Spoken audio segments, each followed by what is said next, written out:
Wet wool dragged against the ankle, heavy as a drowned thing. Constable Elias Thorne kept his head down, letting the brim of his helmet cut the yellow smear of the gas jet above. The light sputtered like a dying insect trapped in glass, casting a pulse of gloom that failed to reach the cobbles where rain had turned the street into a black mirror. He stepped over a puddle, reflecting the fractured sky, his boots finding the rhythm worn into the leather soles over 4 years on this beat. Click, drag. It was the sound of Haverstock Hill breathing, slow and congested with coal smoke. Click, drag. Then another rhythm cut through the damp. Irregular, hurried, the sharp, distinct clicking of heels on flagstone, out of step with the slow grind of iron wheels. Thorne did not need to lift his gaze to know who walked ahead. He knew the gait of Mary Pearcey, as well as he knew the weight of his own truncheon. She pushed the perambulator with a force that sent the large front wheels skidding slightly on the slick pavement, the axle screaming a high, thin note that set Thorne's teeth on edge. It was a sound of urgency, of a woman carrying more than just a child or a basket of linens. He watched the back of her bonnet, black crepe fluttering in the draft that funneled between the rows of brick. She did not look left or right. Her shoulders were hunched, pulling the shawl tight across her chest, as if to hold something inside from bursting out. The perambulator, that great beast of wicker and iron, lumbed forward, its wheels leaving faint, muddy tracks on the wet stone that would wash away by morning, unlike the things people carried in their heads. Thorne slowed his pace. He let the distance between them widen, a respectful gap mandated by neither law nor custom, but by an instinct he had learned to trust even when he pretended not to. There was a tension in the way she gripped the handles, knuckles white even in the dim light, that spoke of a friction not born of the weather. He had seen that grip before, 2 winters past, on a woman who stood too long by the canal railing, staring at the black water until the fog swallowed her whole. He had done nothing then, telling himself it was merely a moment of contemplation, a woman enjoying the quiet. The silence that followed her disappearance had been louder than any scream. He pushed the memory down, burying it under the immediate sensation of the cold mist clinging to his moustache. Mary turned the corner towards Causton Street, the wheels squeaking again, a protest of metal against neglect. Thorne followed, his own footsteps deliberately heavier now, announcing his presence so as not to startle her. Startling a woman with a pram was bad form. Startling a woman with that particular set to her jaw was dangerous. He reached the junction just as she vanished into the shadow of number 37, the door swallowing her and the machine hole. The street exhaled. Thorne stopped outside the blackened brickwork, the damp seeping through the knees of his trousers. He adjusted his collar, feeling the familiar itch of soot ground into the wool. Above him, a window sash rattled.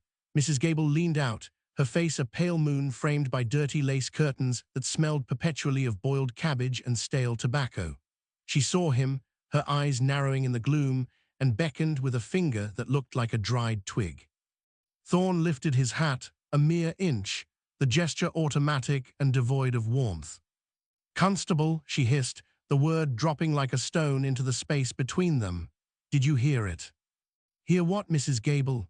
Thorne kept his voice low, gravelly, unwilling to let it carry up to the second floor, where the shadows shifted behind the glass. "The shouting," she said, leaning further out until the wood of the sill groaned under her weight, recalling last night past midnight when voices rose so high the plaster shook. This was no lover's tiff. It was anger, proper anger, like cats tearing at a sack. Thorne opened his notebook. The leather cover was swollen with moisture, the pages stiff. He clicked his pencil, the lead point hovering over the blank line. Names. "Pearcey," Mrs. Gable whispered, glancing nervously at the door below as if the bricks themselves might have ears. And another woman, high voice, shrill, crying, I think, or begging, hard to tell through the floorboards. "Time." "Going on for 1, maybe 2. She spat a piece of chewing tobacco onto the pavement, the dark glob landing near Thorne's boot. "You should have a word, Elias. Best nip it in the bud before the bottles come out." Thorne wrote 11-00-0200. Noise complaint. Gable, he did not write anger. He did not write begging. To write it down was to make it real, to admit that the quiet of Causton Street was a lie. If he recorded the specifics, he would be obliged to act, to knock on that door, to ask questions that might unravel the fragile peace he maintained by looking away. He wanted the street to remain calm. He wanted the women to be merely noisy neighbors, not victims waiting to happen. The want sat in his gut, a cold, hard lump of coal. "I'll make a note, Mrs. Gable," he said, closing the book with a snap that sounded too loud in the stillness. "Keep your window shut. The damp gets in." "You're a good man, Elias," she said, though her eyes held no conviction, only the weary expectation of a city that had seen too many bodies fished from the Thames. "But the damp's already in." She withdrew, the curtain falling back into place with a final twitch. Thorne stood alone on the pavement, the rain beginning to fall in earnest now, needling his face. He looked at the door of number 37. It was solid, painted black, unyielding. Behind it, a woman pushed a perambulator that had stopped screaming. Behind it, a child slept in a basket, unaware that the air in the room had grown thick enough to choke on. He told himself it was nothing, domestic friction, the usual grind of poverty and close quarters rubbing people raw. Women shouted, men drank, children cried. It was the rhythm of London, as constant as the tide. To intervene was to invite chaos, to break the surface of a pond that might be better left undisturbed.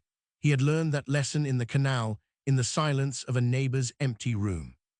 Thorne turned his back on the door and began to walk away, his boots marking time against the wet flagstones in a steady click, drag, click, drag. The rhythm was comforting because it meant order, signaling that the shift was passing, and soon he would be in the station house, drying his socks by the fire while washing the city off his skin. He reached the corner and paused, a habit born of a hesitation he could never quite cure. He looked back. The street was empty. The gas jet flickered, dimmed, then flared briefly before settling into its sickly yellow hum. From the direction of Causton Street, the squeak of the perambulator wheels started up again. It took 3 revolutions. Then it stopped. Abruptly, as if the wheel had hit a wall or a hand had clamped down on the rim to halt the motion mid-turn.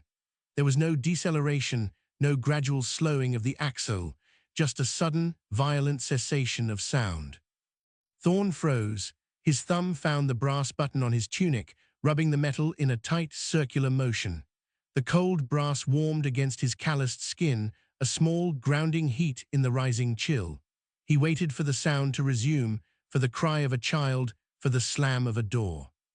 Nothing came, only the heavy, unnatural quiet of the street pressing against his eardrums like deep water. The silence was not empty, it was full, waiting for him to acknowledge it, to step back into the dark and ask the question he had already decided not to write down. He stood there, hand on the button, listening to the nothingness that followed the stopped wheel, knowing with a sinking certainty that the rhythm of the hill had just broken, and he was the only one who had heard it snap. Thorne's thumb stopped moving.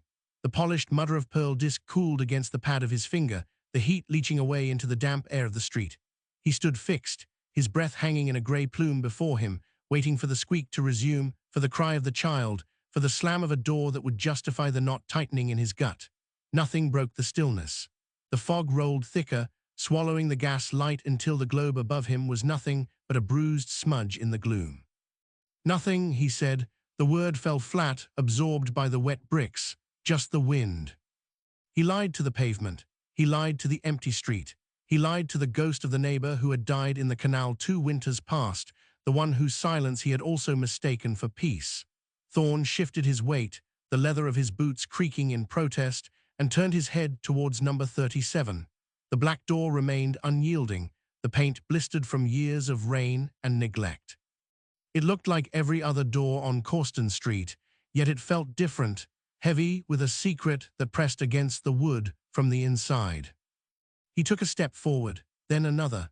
The rhythm of his walk had changed, no longer the confident click-drag of the patrol, but a hesitant shuffle, as if the flagstones might give way beneath him. He needed to knock. The obligation sat on his shoulders, heavier than the truncheon in his pocket, heavier than the wet wool of his tunic. To knock was to acknowledge the break in the rhythm. To knock was to admit that Mrs. Gable's whisper had been more than the gossip of a bored woman. To knock was to invite the chaos he had spent 20 years trying to keep at bay. Thorne raised his hand, the glove stiff and cracked across the knuckles, hovering it just inches from the wood. In the quiet street, he could hear his own breathing, ragged and loud. He imagined the scene inside, Mary Pearcey pouring tea, Phoebe Hogg smiling, the child Tiggy sleeping in the basket. It was domestic friction, the usual grind. That was what he told himself, and that was what he needed to believe to lower his hand. "Leave it," he muttered. The voice was barely a whisper, stolen by the fog before it could reach the window sash. "Not your place, Elias." His hand dropped. It fell to his side with a dull thud against the seam of his trousers. The relief was immediate, a cold wash of water down his spine, but it was followed quickly by the sour taste of shame. He knew the sound of a wheel stopping. He knew the difference between a halt and a crash. He had heard the difference in the canal, in the silence of a room that should have had life in it. But the walls of a home were sacred. That was the rule. That was the law he enforced when the written law ran out.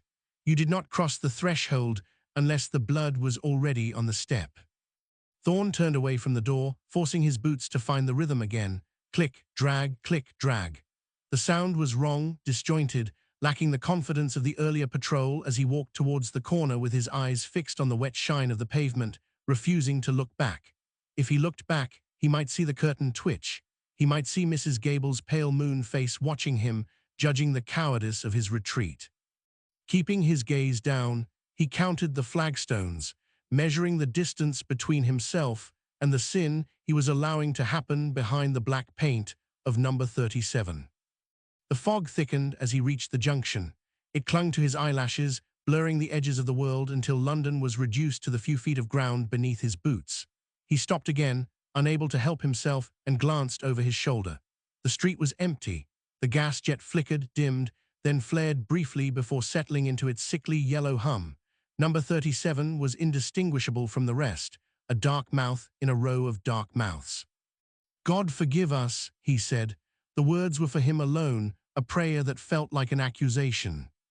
He pushed his hand into his pocket, his fingers finding the brass button he had polished earlier. It was warm still, retaining the heat of his thumb, a small, guilty secret against his palm. He rubbed it, the metal smooth and unyielding under the pad of his finger. The action grounded him, a tactile anchor in the drifting fog. It was a habit, a tick born of the tension that wound through his chest like a wire. He polished the button until the metal grew hot, as if he could burn away the stain of the inaction through friction alone. Thorne resumed walking. The station house was 2 streets over, a brick building that promised warmth and tea and the company of men who did not know the weight of a stopped wheel. He wanted to be there. He wanted to dry his socks. He wanted to wash the city off his skin, but the rhythm of the hill had changed. He could feel it in the soles of his feet, a vibration that had nothing to do with the traffic or the trains. It was the vibration of a silence that was not empty, but full, waiting for him to acknowledge it. He reached the corner of the next street and paused. The instinct to turn back flared, bright and painful, but he crushed it. He told himself it was the damp. He told himself it was the fatigue.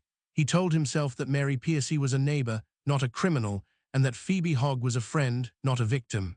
He built the lies brick by brick, constructing a wall between himself and the black door of number 37. It was a fragile wall, made of wishful thinking and professional detachment, but it was all he had. Thorne pulled his collar up against the rain. The wool scratched his neck, rough and wet. He began to walk again, faster this time, eager to put the distance between himself and the silence. He would write the report in the morning. He would note the noise complaint. He would note the time. He would not note the stopped wheel. He would not note the silence. He would keep the record clean, as if the rhythm had never broken. The fog swallowed him. His footsteps faded into the gloom, the click-drag rhythm dissolving into the wet hush of the street. Behind him, number 37 remained dark. The perambulator did not move. The child did not cry. The silence held, heavy and absolute, pressing against the windows like a physical weight. Thorne walked on, the brass button warm in his pocket, a coin paid to a guilt he would carry long after the rain had washed the blood from the pavement. He turned the corner and kept his gaze fixed forward. The street remained empty, the gas jet flickering above the black door, casting long, distorted shadows that moved independently of their sources. The silence was not empty, it was full, it was waiting, and Thorne, Constable of H Division, had chosen to walk away from it. Morning broke not with light, but with a thickening of the grey, the sulphurous fog pressing down until the sky felt no higher than the chimney pots. Thorne found the street outside Causton Street stripped of its usual commerce. The milk cart had not come, the baker's boy was absent, and even the stray dogs had vanished into the alleys, leaving the cobbles slick and empty.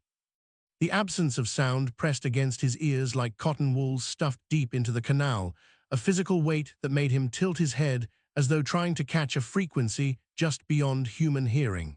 He stopped at the junction, his boots sinking slightly into the wet grit, and watched the small crowd gather. They did not speak, they did not point. They stood in a loose semicircle before the black door of number 37, their breath pluming in the cold air, faces turned towards the entrance, with a hushed, morbid curiosity that felt less like concern and more like the anticipation of a hanging. 3. Identify the change. Current image, the brass button in his pocket digging into his palm where he had clenched it tight. Requirement, replace the brass button with something fresh and specific. It needs to be an object in his pocket that he's clenching. It should fit the tone, grim, investigative, possibly Victorian period, given Perambulator, uniform, Mary Pearcey. Ideas, a coin, a key, a locket, a shard of glass, a folded note, a pistol grip, a badge, a watch chain. Selection, a cold iron key, a silver coin. He stepped over the frame, the stiff soles of his boots cracking in the stillness, and began the ascent. The stairs groaned under his weight, each step a protest against the intrusion. On the landing, the air grew heavier, thick with the scent of damp wool and the cloying sweetness of lavender water that could not quite mask the underlying tang of blood. The door to the parlour stood ajar.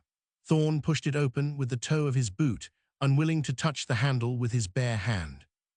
Mary Pearcey sat in the high-backed chair by the fireplace, her posture rigid, spine straight as a poker. Her hands were folded neatly in her lap, palms down, fingers interlaced with a precision that suggested she had spent hours arranging them just so. She kept her eyes trained on the grate, where a few embers glowed dull red beneath a layer of ash, providing no warmth, only a faint, flickering illumination that cast her face in sharp, skeletal relief. The room was in chaos. A table had been shoved aside, a chair lay on its side, and a shawl was crumpled on the floorboards near the hearth. Yet Mary sat amidst the wreckage as if it were a Sunday parlour, her breathing shallow but steady, her chest rising and falling with a mechanical regularity. "Mrs. Pearcey," Thorne said. His voice sounded rough, too loud for the room, cracking on the second syllable. She did not turn, she did not blink. "Constable," she replied. The word was flat, devoid of surprise or fear, spoken with the same tone one might use to acknowledge the postman or a neighbour borrowing sugar. "You are late." Thorne moved further into the room, his eyes scanning the shadows. Beneath the table, partially obscured by the drop of the cloth, lay a bundle wrapped in grey shawls. The fabric was stained dark, the wet patch spreading slowly across the floorboards, soaking into the wood grain. He knew what it was before he lifted the edge. He knew, and yet his hand trembled as he reached down, the fingers of his glove catching on the rough weave. He pulled the shawl back. Phoebe Hogg's face was pale, waxy, the eyes half open and staring at nothing. There was no struggle in the features, no grimace of pain, only a terrible, slack stillness that suggested the end had come quickly, or perhaps that she had known it was coming and had simply ceased to fight. Thorne felt a tightness in his chest, a physical constriction that made it difficult to draw breath.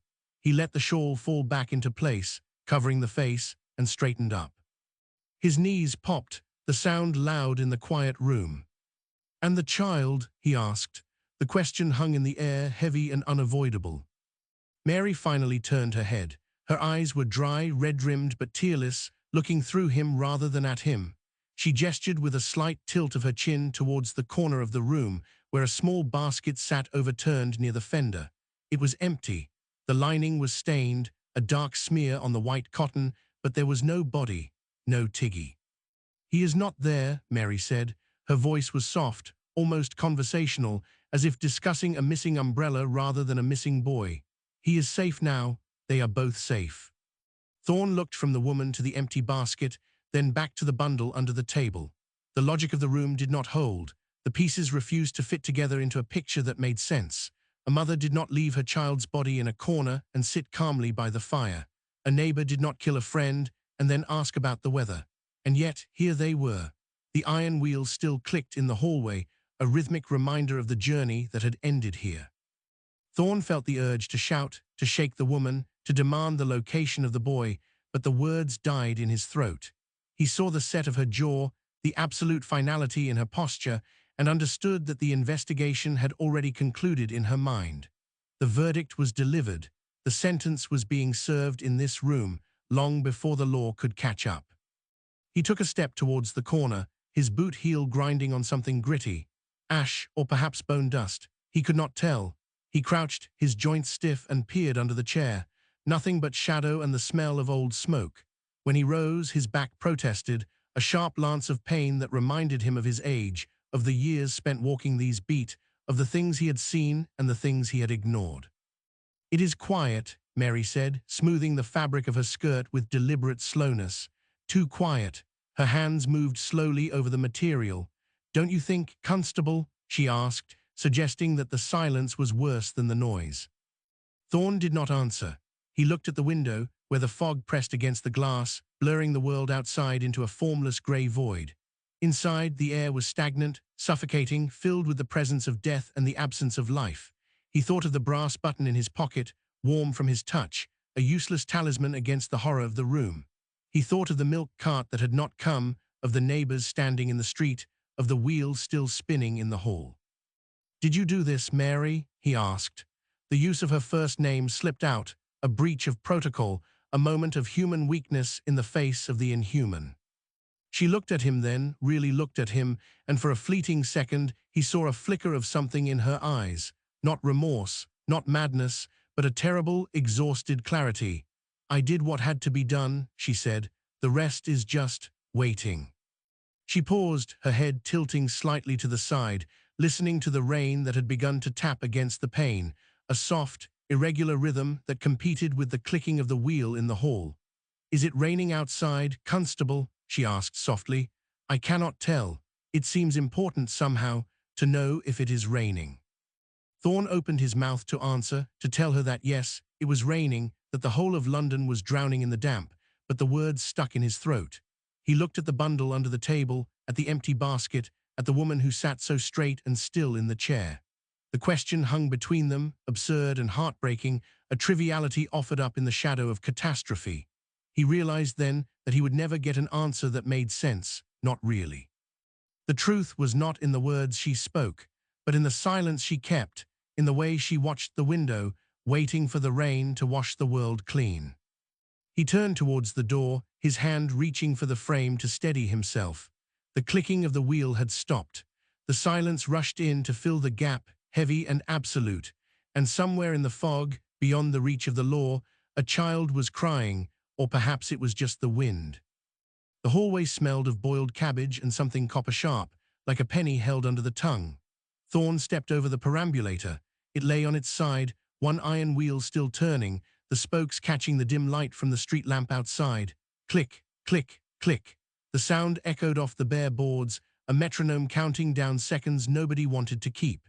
He dragged his gaze away before the spinning spokes could root his feet to the floor. To stare at it was to admit the journey had ended here, in this narrow throat of a house, rather than on the hill where he had first seen her pushing it with such determined, jerking strides. He climbed the stairs. Wood groaned under his weight. Each step released a puff of dust that hung in the air, visible in the shaft of grey light leaking through the dirty fanlight above the landing. His knee complained, a familiar ache that flared when the damp settled deep in the joint. He ignored it. Pain was just another sensation, like the smell of the cabbage or the cold seeping through the wool of his tunic. At the top of the landing, the door to the front parlor stood open. It was not forced. No splintered wood, no shattered lock.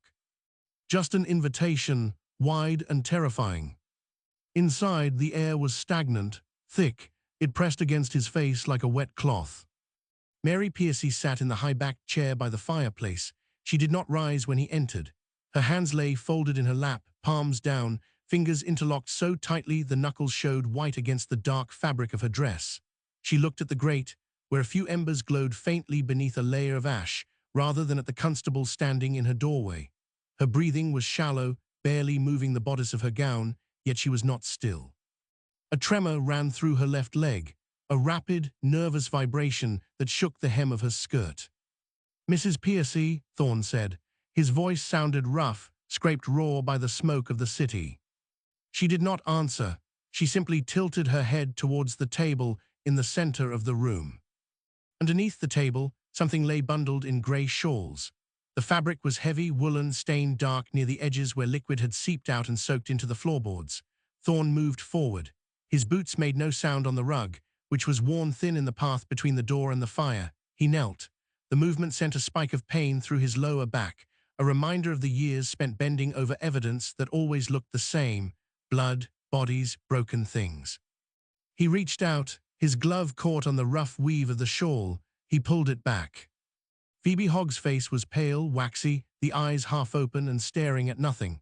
There was no struggle in the features, no grimace of pain, only a terrible, slack stillness that suggested the end had come quickly, or perhaps that she had known it was coming and had simply ceased to fight. Thorne felt a tightness in his chest, a physical constriction that made it difficult to draw breath. He let the shawl fall back into place, covering the face, and straightened up. His knees popped, the sound loud in the quiet room. "And the child?" he asked. The question hung in the air, heavy and unavoidable. Mary finally turned her head. Her eyes were dry, red-rimmed but tearless, looking through him rather than at him. She gestured with a slight tilt of her chin towards the corner of the room, where a small basket sat overturned near the fender. It was empty. The lining was stained, a dark smear on the white cotton, but there was no body, no Tiggy. "He is not there," Mary said. Her voice was soft, almost conversational, as if discussing a missing umbrella rather than a missing boy. "He is safe now. They are both safe." Thorne looked from the woman to the empty basket, then back to the bundle under the table. The logic of the room did not hold. The pieces refused to fit together into a picture that made sense. A mother did not leave her child's body in a corner and sit calmly by the fire. A neighbor did not kill a friend and then ask about the weather. And yet, here they were. The iron wheels still clicked in the hallway, a rhythmic reminder of the journey that had ended here. Thorne felt the urge to shout, to shake the woman, to demand the location of the boy, but the words died in his throat. He saw the set of her jaw, the absolute finality in her posture, and understood that the investigation had already concluded in her mind. The verdict was delivered. The sentence was being served in this room, long before the law could catch up. He took a step towards the corner, his boot heel grinding on something gritty. Ash, or perhaps bone dust. He could not tell. He crouched, his joints stiff, and peered under the chair. Nothing but shadow and the smell of old smoke. When he rose, his back protested, a sharp lance of pain that reminded him of his age, of the years spent walking these beat, of the things he had seen and the things he had ignored. "It is quiet," Mary said. She smoothed the fabric of her skirt, her hands moving with deliberate slowness. "Too quiet, don't you think, Constable? The silence is worse than the noise." Thorne did not answer. He looked at the window, where the fog pressed against the glass, blurring the world outside into a formless grey void. Inside, the air was stagnant, suffocating, filled with the presence of death and the absence of life. He thought of the milk cart that had not come, of the neighbors standing in the street, of the wheels still spinning in the hall. He thought of the neighbor in the canal 2 winters past, the one whose silence he had also mistaken for peace. The memory sat heavy in his gut, a stone swallowed whole. "Did you do this, Mary?" he asked. The use of her first name slipped out, a breach of protocol, a moment of human weakness in the face of the inhuman. She looked at him then, really looked at him, and for a fleeting second he saw a flicker of something in her eyes. Not remorse, not madness, but a terrible, exhausted clarity. "I did what had to be done," she said. "The rest is just waiting." She paused, her head tilting slightly to the side, listening to the rain that had begun to tap against the pane, a soft, irregular rhythm that competed with the clicking of the wheel in the hall. "Is it raining outside, Constable?" she asked softly. "I cannot tell. It seems important somehow to know if it is raining." Thorne opened his mouth to answer, to tell her that yes, it was raining, that the whole of London was drowning in the damp, but the words stuck in his throat. He looked at the bundle under the table, at the empty basket, at the woman who sat so straight and still in the chair. The question hung between them, absurd and heartbreaking, a triviality offered up in the shadow of catastrophe. He realized then that he would never get an answer that made sense, not really. The truth was not in the words she spoke, but in the silence she kept, in the way she watched the window, waiting for the rain to wash the world clean. He turned towards the door, his hand reaching for the frame to steady himself. The clicking of the wheel had stopped. The silence rushed in to fill the gap, heavy and absolute, and somewhere in the fog, beyond the reach of the law, a child was crying, or perhaps it was just the wind. The latch clicked. Thorne pulled the parlor door shut, separating the woman from the hall, though the barrier felt as flimsy as wet paper against the weight of what sat inside. He moved through the entryway, boots scraping on the worn runner, and pushed open the front door of number 37. Rain waited. It fell in a fine, persistent mist that clung to the wool of his tunic and settled on his eyelashes like ground glass. 3 figures stood on the pavement, huddled against the damp, their collars turned up against the chill that seeped up from the cobbles. "Miller," Thorne said. His voice came out lower than he intended, gravel grinding on stone. "Take the wasteland behind the brickworks. Go, you walk the canal towpath as far as the lock." "And the boy, sir?" Miller asked. The young constable shifted his weight, water dripping from the brim of his helmet onto the bridge of his nose. "Look for the boy, look for anything that shouldn't be there." Thorne paused, letting the instruction hang in the foggy air, knowing full well that searching for a child and searching for a body were often the same task in this part of London. "Move now, quietly. I don't want the street waking up more than it has." They nodded, breaking away with the practiced efficiency of men who understood that haste rarely helped the dead. Thorne watched them disappear into the grey shroud, their footsteps swallowed by the damp air until only the sound of the rain remained, ticking against the leaves of the plane tree outside the gate. He stood there for a moment, letting the cold penetrate the layers of his uniform, seeking a sharpness that might cut through the fog in his own head. The brass badge on his chest felt heavy, a cold disk of metal pressing against his sternum, reminding him of the authority he wielded and the power he lacked. He turned back to the house. The hallway smelled of boiled cabbage and something sweeter, cloying, like flowers left too long in a vase. He closed the front door, shutting out the street, and locked it. The key turned with a solid clunk that echoed in the narrow space. He was alone with the scene again. Inside, the parlor door remained closed. Thorne bypassed it, moving instead towards the kitchen entrance where the floorboards were bare, stripped of the runner that covered the hall. He struck a match against the sole of his boot. The flare of sulphur bloomed bright and harsh, casting long, jumping shadows against the whitewashed walls before he lit the gas jet above the sink. The light hissed into life, yellow and unsteady. He knelt. The wood beneath his knees was cold, damp with the mopped water from earlier cleaning, scrubbed raw. Patches of pale pine stood out against the darker, aged grain where a woman's hand had worked the brush with frantic energy. He traced the line with a gloved finger. The grooves were shallow but distinct, running from the hearth towards the scullery door, parallel tracks spaced exactly the width of a perambulator's axle. Iron wheels bit deeper than rubber. They carved the history of a room into its floor. Thorne leaned closer, his breath fogging the varnish. There was grit in the grooves, not coal dust, something darker, reddish-brown where the light caught it. He rubbed the spot with his thumb, the leather of his glove catching on the roughness of the wood. The stain did not come away. It had soaked into the fiber, becoming part of the house itself. He imagined the weight required to make such marks. A child in a pram was light. A child plus a woman's dead weight was a burden that strained the arms, that forced the bearer to drag rather than push when the wheels stuck or the path narrowed. His own knees ached, a dull throb that radiated up his thighs. He remembered the canal bank, the slime there, the way the water held onto its secrets until the heat of summer bloated them and forced them to the surface. That had been a different beat, a different year, but the smell was the same. Wet rope, stagnant water, the coppery tang of blood diluted by rain. He had walked past that tension then, told himself it was a private matter, a husband and wife shouting over gin. Now the silence in Causton Street felt less like peace and more like a held breath, waiting for the lungs to give out. He stood up, joints clicking in the quiet house. The gas jet hummed, a low insect noise that filled the space where human voices should be. Thorne walked to the scullery door and opened it. A small yard lay beyond, paved with flagstones slick with moss. A bucket sat near the drain, the water inside pink-tinged. He did not touch it. He simply noted its position, the distance from the back door, the ease with which something could be carried out into the night without a neighbor seeing past the high brick walls. Efficiency was what was required.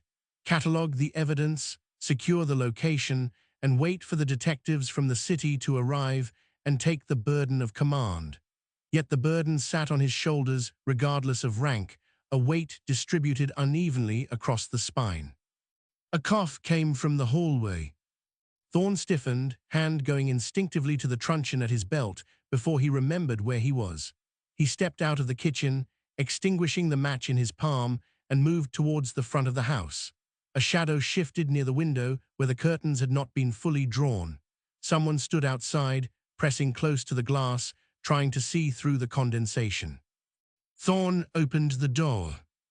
Mr. Henderson stood on the step, hat in hand, rain matting the grey hair that curled over his collar. He looked smaller than he had in the daylight, shrunk by the weather and the fear that lived in the neighborhood now.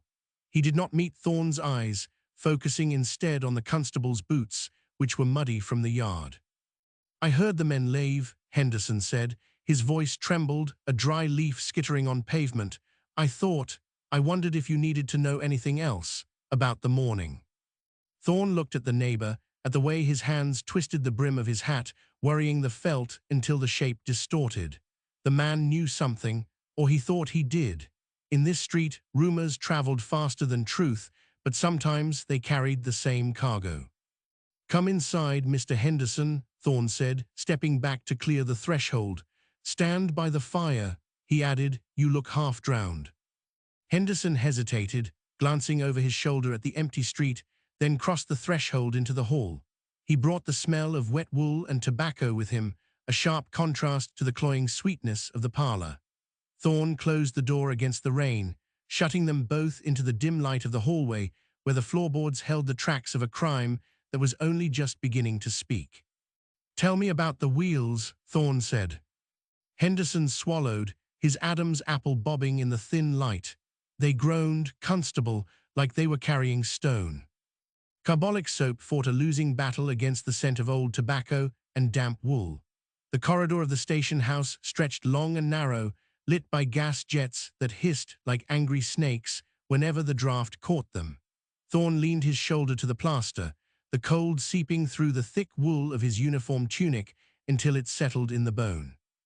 He kept his hands visible, resting on the belly where the truncheon sat heavy in its leather loop, a constant reminder of the authority he rarely wished to use. His thumb found the ridged edge of his belt buckle, worrying the cold steel in small, circular motions until the metal grew warm against his skin. Inside the room, a voice spoke. Mary Pearcey did not shout. She did not weep. She spoke with the flat, measured tone of a woman giving directions to a neighbor who had lost her way in the market. "Past the church," she said. The wood of the door swallowed the consonants but left the vowels clear, then left where the brickwork breaks, down by the ditch. Thorne closed his eyes. The geography was mundane. These were streets he walked himself every Tuesday and Friday, roots worn into the soles of his boots by years of patrol. To hear them recited now, mapped out as the trajectory of a funeral procession for a woman and a child, turned the familiar landscape into a trap. He shifted his weight, the leather of his boots creaking in the quiet hall.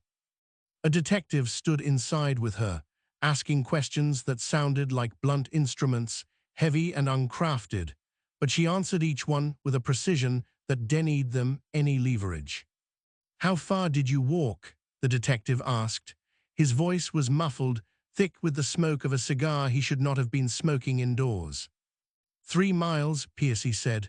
"Maybe 4, the wheels stuck in the mud near the canal." Thorne stopped polishing the button. His thumb hovered over the engraved crown, trembling slightly before he forced it still. 3 miles.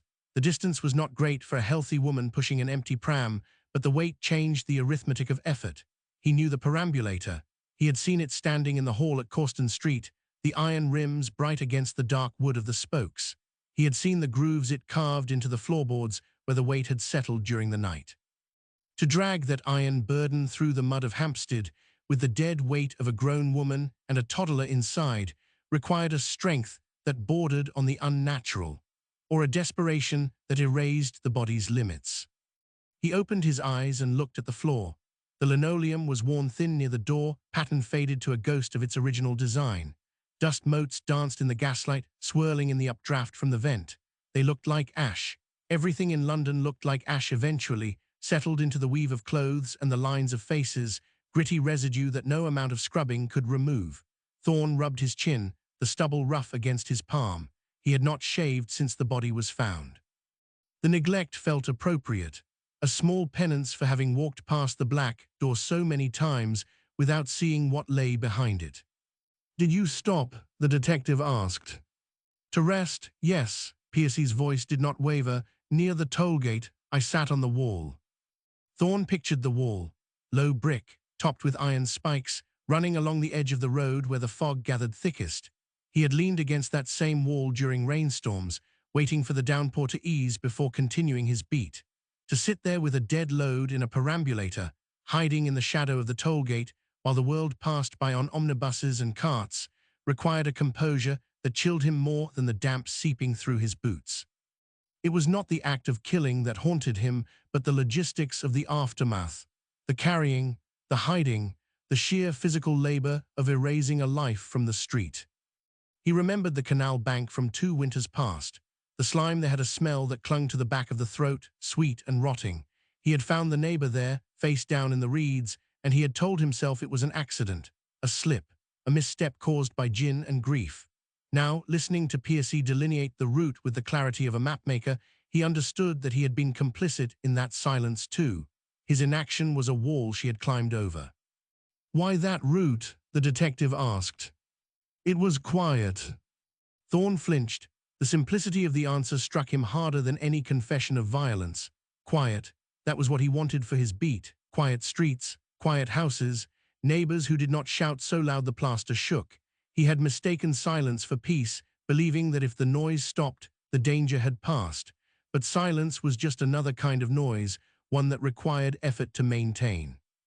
Pearcey had chosen the quiet route because it suited her need for concealment, and Thorne had patrolled the loud routes because he feared the disturbance more than the crime. A match struck inside the room. The flare of light seeped through the keyhole, a brief golden eye that opened and closed. Thorne straightened his spine, the vertebrae clicking in the stillness. His legs had gone numb from standing in one spot, the cold rising from the stone floor into his knees. He should move. Protocol demanded he wait for the summons, but the urge to push the door open and see her face grew strong, a physical pressure behind his sternum. He needed to know if her hands shook when she spoke of the ditch.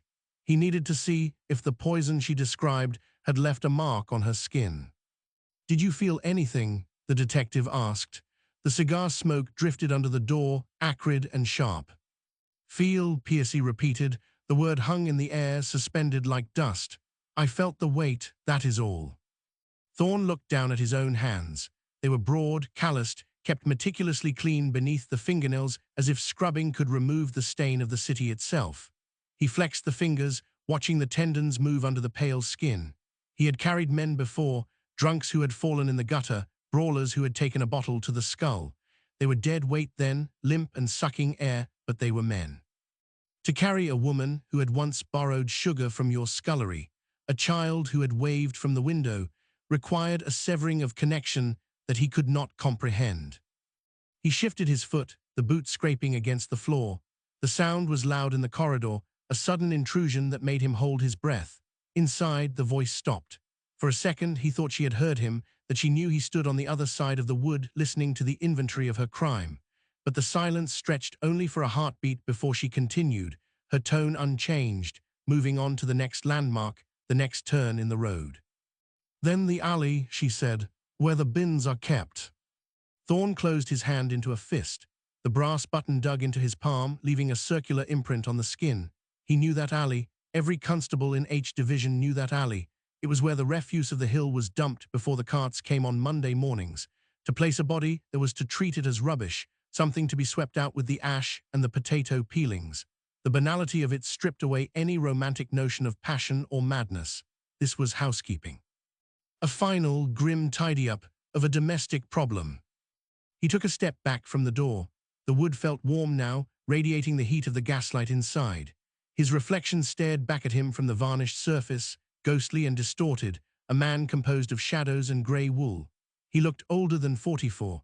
The lines around his eyes were deep, carved by the chronic squint required to see through coal smoke, and the mouth was set in a hard line that suggested he had swallowed something bitter. A chair scraped inside the room, legs dragging against floorboards. Thorne stiffened, hand dropping to the truncheon before he remembered he had no business drawing it here. This was not an arrest, it was a reckoning. He waited for the door to open, for the detective to signal him, but the voice continued, flowing over the threshold like water finding a crack. She was describing the ditch now, the depth of the water, the way the reeds hid the wheels. Thorne turned his head towards the window at the end of the hall. The glass was yellowed, obscured by grime that no amount of polishing could clear. Beyond it, the fog pressed against the pane, thick and grey, swallowing the street lamps until they were nothing but halos of weak light. He could not see the hill from here. He could not see Corston Street, but he could feel it, a pull in his chest that drew him back towards the black door and the grooves in the floorboards. "Constable!" The door opened. The detective stood there, face flushed with heat and smoke, holding a sheaf of papers stained with ink. He looked at Thorne, then at the corridor behind him, as if checking for eavesdroppers who had no right to hear what had been said. "Wait outside," the detective said. "We aren't finished." Thorne nodded, though the instruction was unnecessary. He had no intention of leaving. The voice inside had stopped, but the echo of the route remained, mapped out in his mind with a clarity that would not fade when the fog lifted. He stepped back into the shadows of the corridor, merging with the gloom, and waited for the next turn in the road. The detective's coat tail vanished into the room, a flash of dark wool swallowed by the gloom, leaving Thorne alone with the corridor's damp chill and the muffled cadence of a woman describing where she had left a child. He did not move. To shift now would be to admit he was listening, to confess that the geometry of her walk mattered more to him than the law required. The gas jet above his head sputtered, a rhythmic hissing that competed with the low murmur from behind the door, creating a dissonance that set his teeth on edge. Pearcey was speaking again, her voice devoid of the tremor he had expected, flat and practical as a housekeeper listing groceries. She detailed the Hampstead Road, the turn near the heath, the specific patch of gorse where the wheels had stuck in the mud. It was a recitation of distances, a ledger of miles walked while carrying a burden that would have broken a lesser spine, yet she spoke of it as one might discuss the price of coal or the quality of the milk. Thorne leaned his shoulder against the plaster.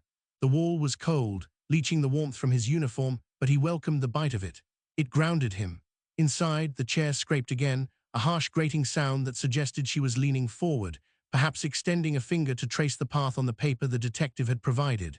He imagined her hand moving across the grain of the table, rough and red from scrubbing, the nails broken down to the quick. Those were not the hands of a monster. They were the hands of a neighbor who had borrowed a cup of sugar 3 Tuesdays ago, who had nodded politely when their paths crossed on the pavement outside number 37. That was the horror of it. Not the blood, nor the ditch, but the ordinary domesticity of the act, the way murder had been folded into the daily routine of washing and sweeping and walking the hill. And the reeds, the detective's voice cut through, sharp with impatience. Did they cover it entirely? "Enough," Pearcey said, "until the rain came." Thorne closed his eyes. The image formed instantly, unbidden and vile. The perambulator tilted in the ditch, the wheels sinking into the black water, the small body wrapped in shawls becoming part of the landscape. He had walked that stretch of the heath himself during the search, poking at the vegetation with his truncheon while other constables floundered in the mud, but he had not found it. She had found it easily enough when she went to hide it. The precision of her memory was a weapon in itself, a map drawn in the mind that allowed her to navigate the darkness while the rest of them stumbled blindly. He thought of the silence on Corston Street, the way the neighbors had whispered behind closed doors, sensing something wrong but unwilling to breach the sanctity of the home. They had felt the tension, the tightness in the air before a storm, and yet they had done nothing, just as he had done nothing. A draft swept down the corridor, carrying the scent of stale tobacco and the metallic tang of ink. It lifted the hairs on his neck, a physical reminder of the hour, the lateness of the night pressing against the windows. Somewhere in the station, a clock began to chime, the sound muffled by distance and walls, counting out the seconds that ticked away towards the inevitable conclusion of this business. There would be no reprieve. The timeline was set, the facts accumulating like snowdrifts until the path was blocked entirely. Pearcey would hang. That was the machinery of the law, grinding forward with indifferent certainty. But it was the space between the arrest and the rope that haunted him, the quiet hours where a woman sat in a room and explained how she had disposed of a life as one might dispose of kitchen waste. The door handle turned. Thorne straightened, pulling his shoulders back, forcing his face into the blank mask of the beat constable. The detective emerged first, wiping his hands on a handkerchief as if he had touched something unclean, his expression tight with a mixture of triumph and exhaustion. He nodded at Thorne, a brief jerk of the chin that conveyed permission to enter, but offered no shared understanding of what had transpired. "She's done," the detective said, his voice low. "Map is signed. You can take her statement for the file later, but get her to the cells now." Thorne stepped past him, the smell of the man's cigar smoke clinging to his collar, heavy and cloying. The room inside was small, dominated by the table and the single gas lamp that cast long, dancing shadows against the peeling paint. Pearcey sat in the chair, her posture rigid, her hands resting flat on the table before her. She looked up as he entered, her eyes meeting his with a clarity that made him falter. There was no plea in them, no remorse, only a weary acceptance of the next step in the process. On the table lay the scrap of paper, covered in her jagged script, a topography of guilt that stretched from Haverstock Hill to the edges of the heath. "Stand up, Mrs. Pearcey," Thorne said. His voice sounded rough in his own ears, unfamiliar. She obeyed without hesitation, pushing the chair back with a scrape that echoed the earlier sound. As she rose, he saw her hands clearly for the first time. The nails were indeed broken, jagged edges of keratin stained with dirt that no amount of washing would remove, but her apron was spotless, the white fabric stark against the gloom of the room. It was a contradiction that unsettled him, this meticulous care for appearance amidst the confession of such filth. She smoothed the front of the apron, a reflexive gesture of domestic propriety, before extending her wrists for the cuffs. "It's a long walk back to the cells," she said softly. "Not far," Thorne replied, though he knew it felt longer than any patrol he had ever walked. He secured the cuffs, the metal clicking shut with a finality that resonated in the small space. Her skin was cool beneath his fingers, dry and rough. He did not look at her face as he guided her towards the door, keeping his gaze fixed on the floorboards, on the scuff marks and the grit that had accumulated in the corners.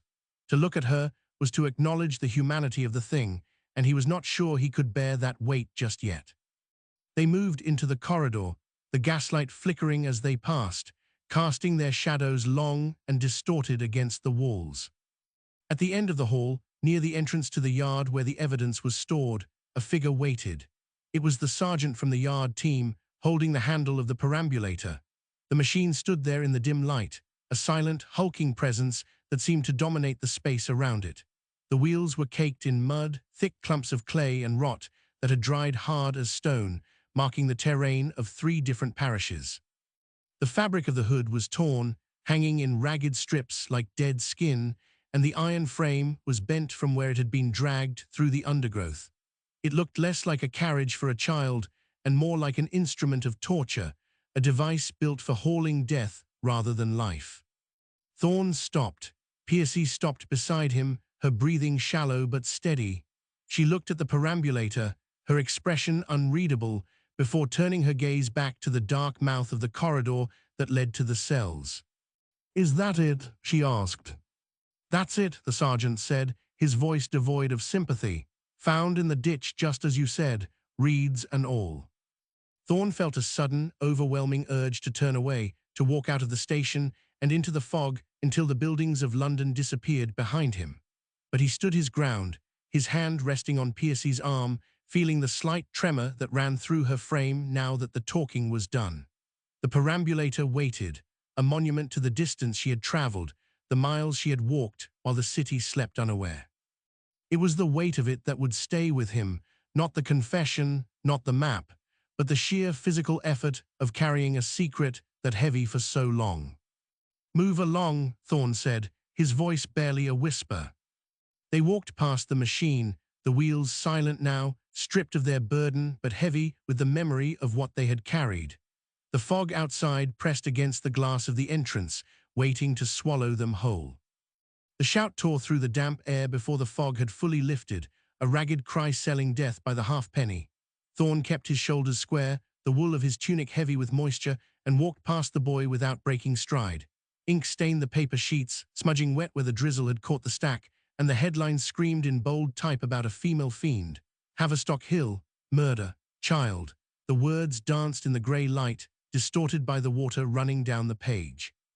He moved through the crowd like a stone in a river, the water of their curiosity breaking around the wool of his uniform without ever truly touching the man beneath. Read all about it, the Hampstead horror.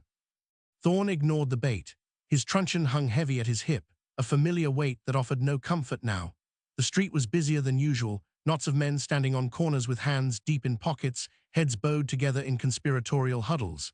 They spoke in low tones that ceased whenever uniform approached, only to resume once he had passed, the whispers picking up like wind in dry leaves. He knew the subject. It hung in the air thicker than the coal smoke, a tangible thing that coated the tongue. Inside the Duke of Wellington, the warmth hit him like a physical blow, carrying the scent of stale porter and wet dog. He stood near the entrance, letting his eyes adjust to the gloom. 3 men sat at a table near the fire, their glasses half empty, leaning in over the wood.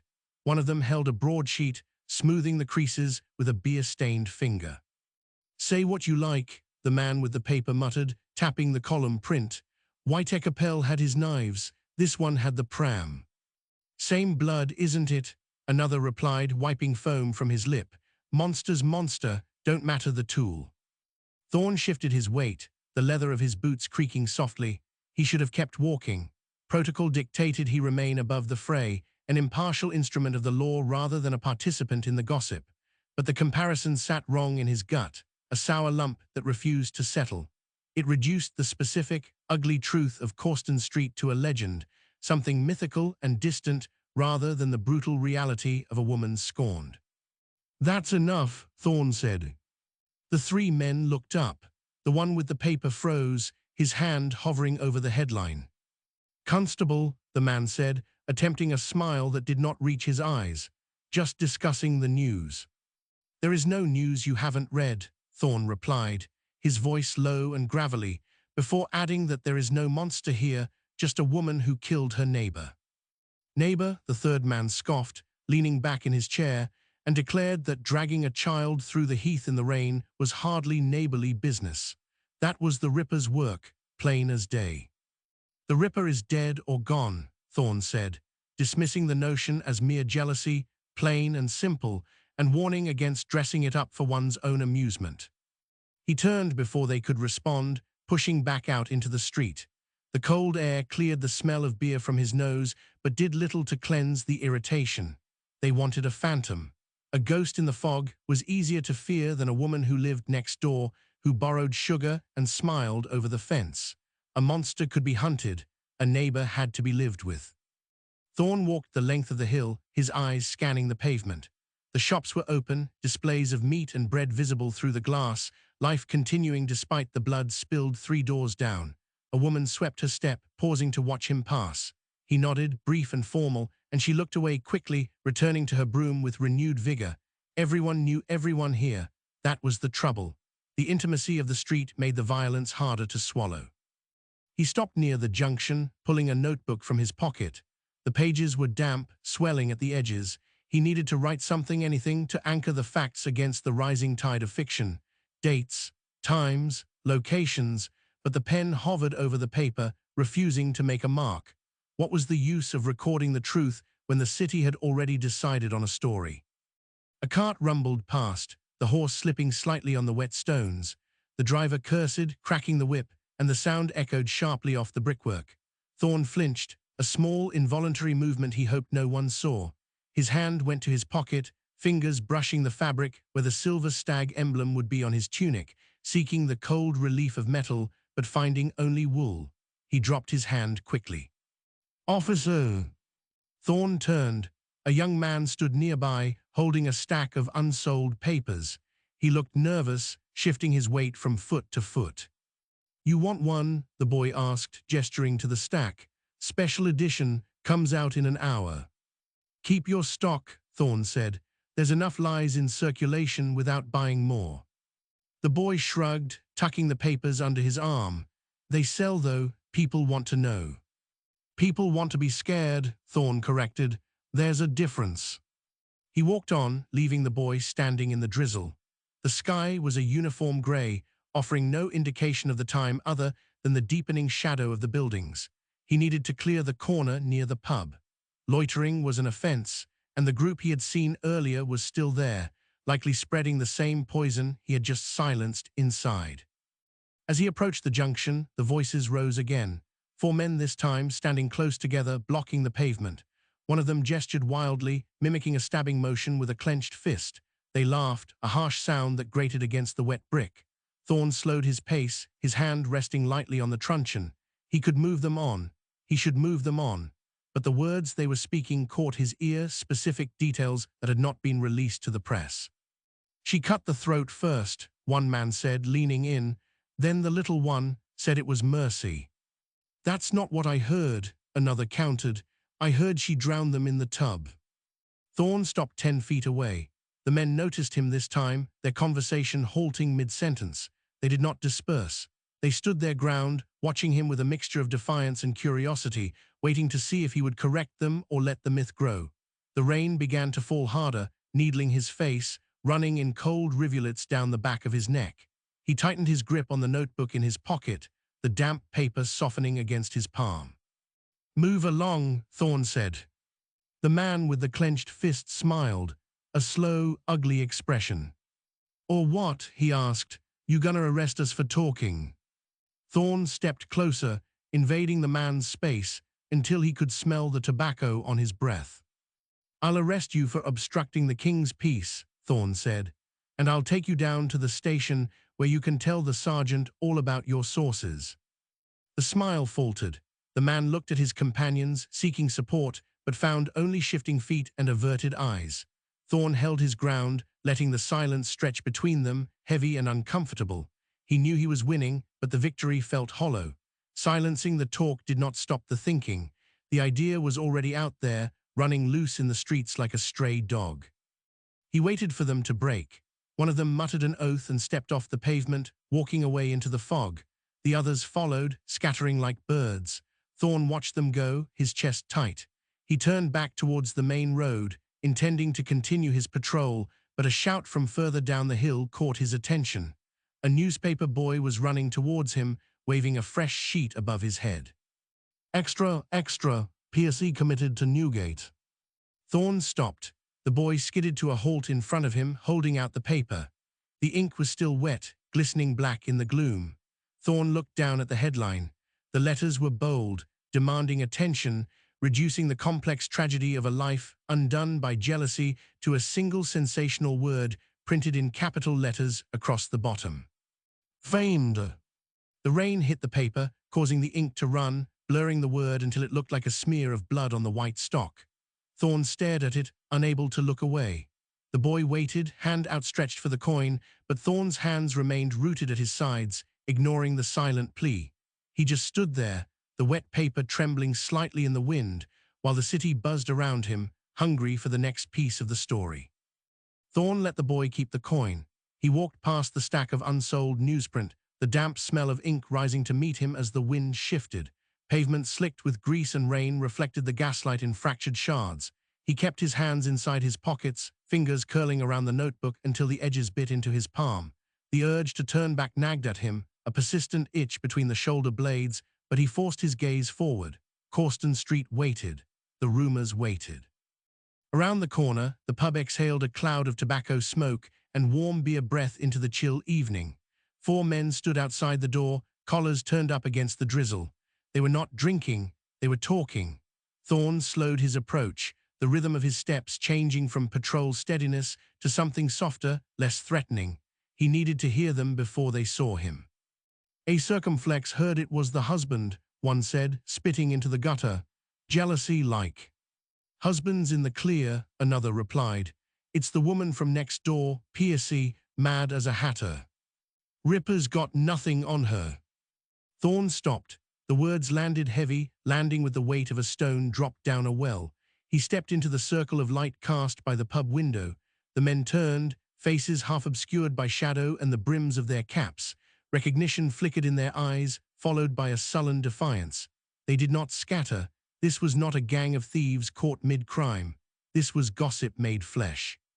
Disperse, Thorne said. The man who had spoken of the Ripper laughed, a short, dry sound.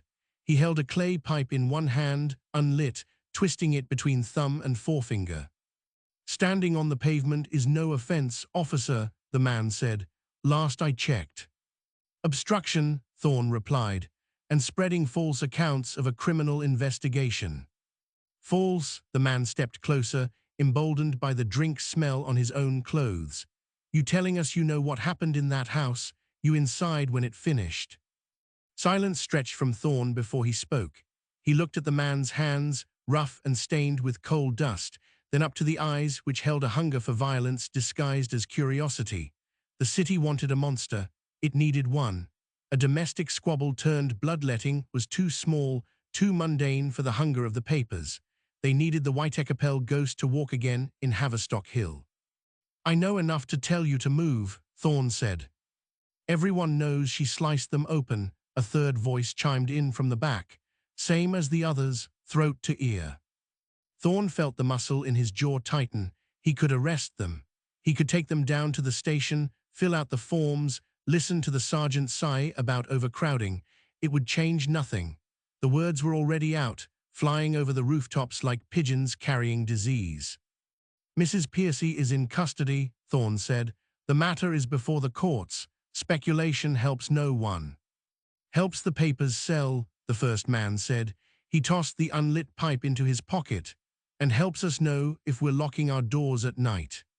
Lock them anyway, Thorne said. He did not wait for a response. He moved through the gap between them, shoulder brushing against the wool of the man's coat. The contact was brief, accidental, but the man stiffened. Thorne kept walking, his boots striking the stones with deliberate weight. He let the street swallow him whole without glancing back to see if they had dispersed. He knew they would not. They would stand there until the rain drove them in, swapping stories until the facts were worn smooth and unrecognizable. The street narrowed ahead. Shadows pooled in the doorways, deeper than the gloom should allow. Thorne passed a shop window where a display of tin pots sat gathering dust, the metal dull in the low light. He thought of Phoebe Hogg. He thought of the child. The rumors stripped them of their names, turning them into props for a sensation play. Bodies were just ink on a page now. He reached the junction where Causton Street branched off. The house stood at the end, number 37 dark and shuttered. A single candle flickered in the window of the house next door, a pale yellow square in the blackness. Thorne stopped at the corner. He should patrol on. His beat covered 3 more streets before the shift ended, but his feet carried him towards the Hogg residence instead. The door was painted a dark green, now peeling to reveal the grey wood beneath. He knocked, 3 sharp raps. He waited. Inside, a floorboard creaked. Then silence. He knocked again, harder this time. The sound echoed in the narrow hall. Footsteps approached, shuffling and slow. The lock turned with a grinding noise of rusted metal. The door opened a crack, chain still engaged. A man's face appeared in the gap, unshaven, eyes red-rimmed and swollen. Hogg, he smelled of gin and stale air. Constable, Hogg said. The word was a question. Mr. Hogg, Thorne replied. I wanted to offer my condolences. Hogg laughed, a brittle sound that cracked in the middle. He leaned against the door, the wood groaning under his weight. Condolences, Hogg repeated, from the law. From me, Thorne said. Hogg looked past him into the street, as if expecting someone else to be standing there. A woman, a child, he blinked, the movement slow and painful. They say she's a monster, Hogg said. They say she's like the others. They say many things, Thorne said. Most are wrong. Does it matter? Hogg asked, letting go of the door to step back and leave the gap open. Come in if you like, or don't, doesn't matter. Thorne stepped into the hallway. The air inside was stagnant, thick with the scent of unwashed clothes and spilled liquor. A coat hung on the rack, a woman's coat, small and faded. Thorne looked at it, then away. Hogg led him into the parlor. The fire was out, the grate cold.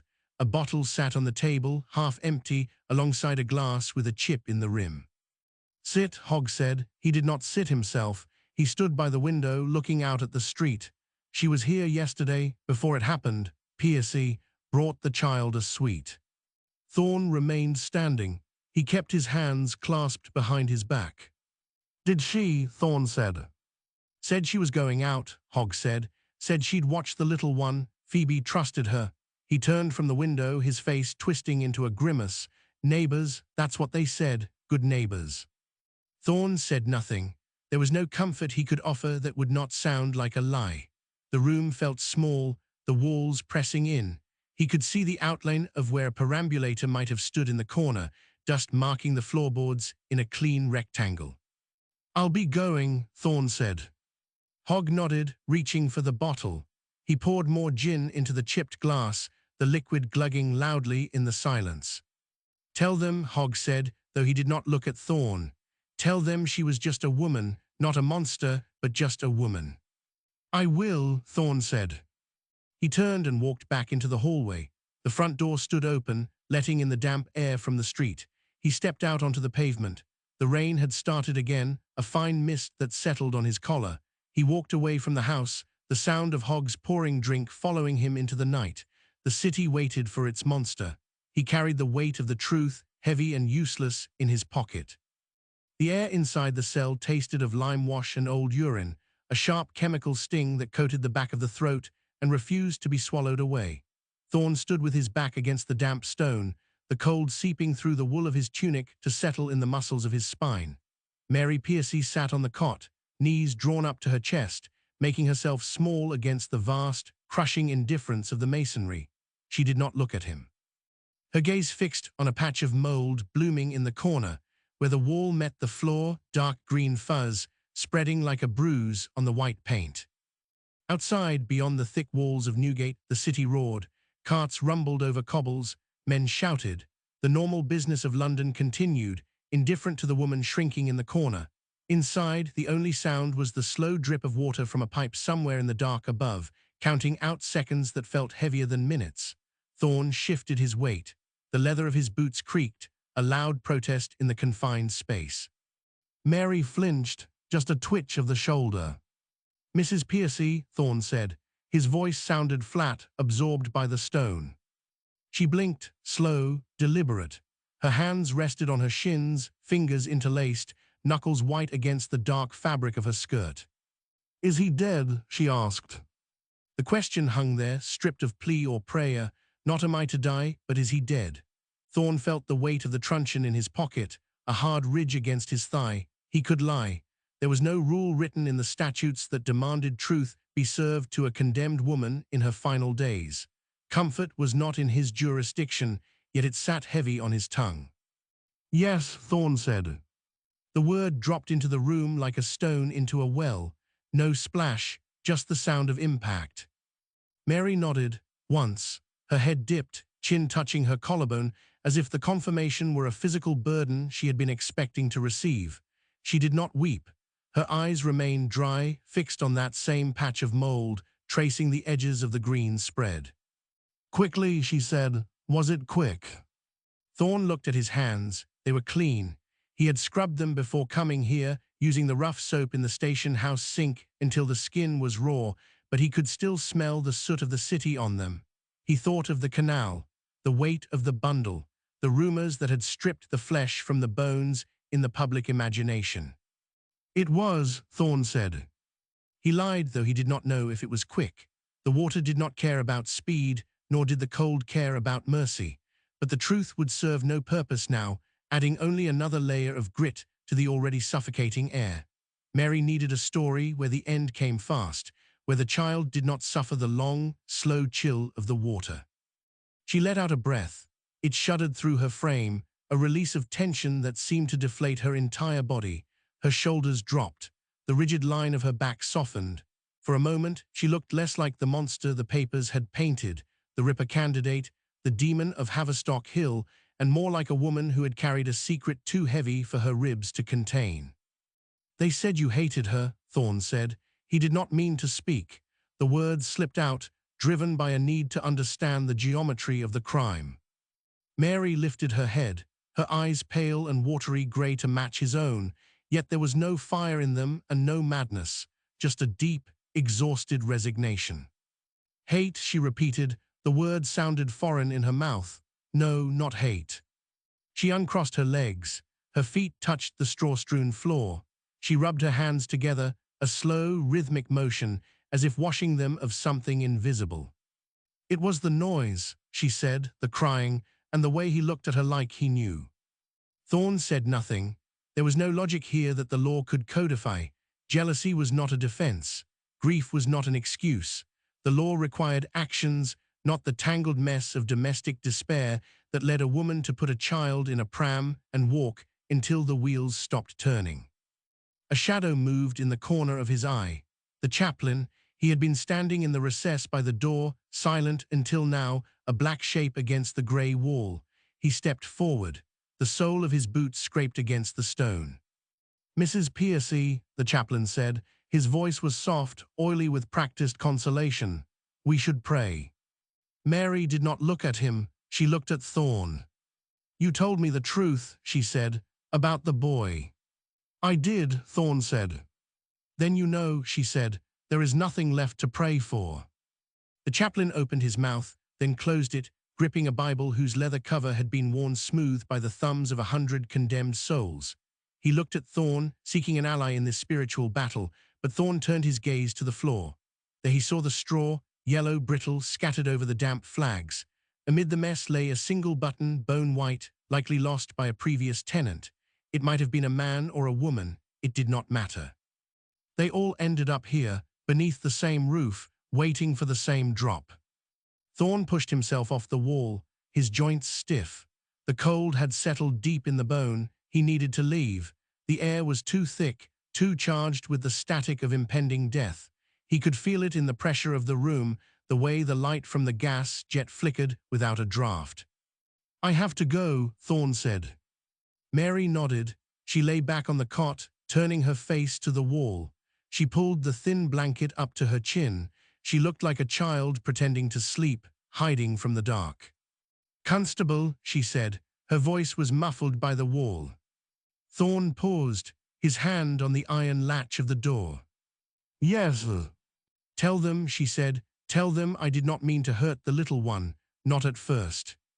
Thorne gripped the latch, the metal cold and biting into his palm as his mind drifted to Hogg, to the gin bottle and its chipped glass, to the way the neighbors would talk until they carved her name into the history of the street and made it bleed. He could tell them. He could stand in the pub and shout the truth until his throat was raw, yet it would change nothing.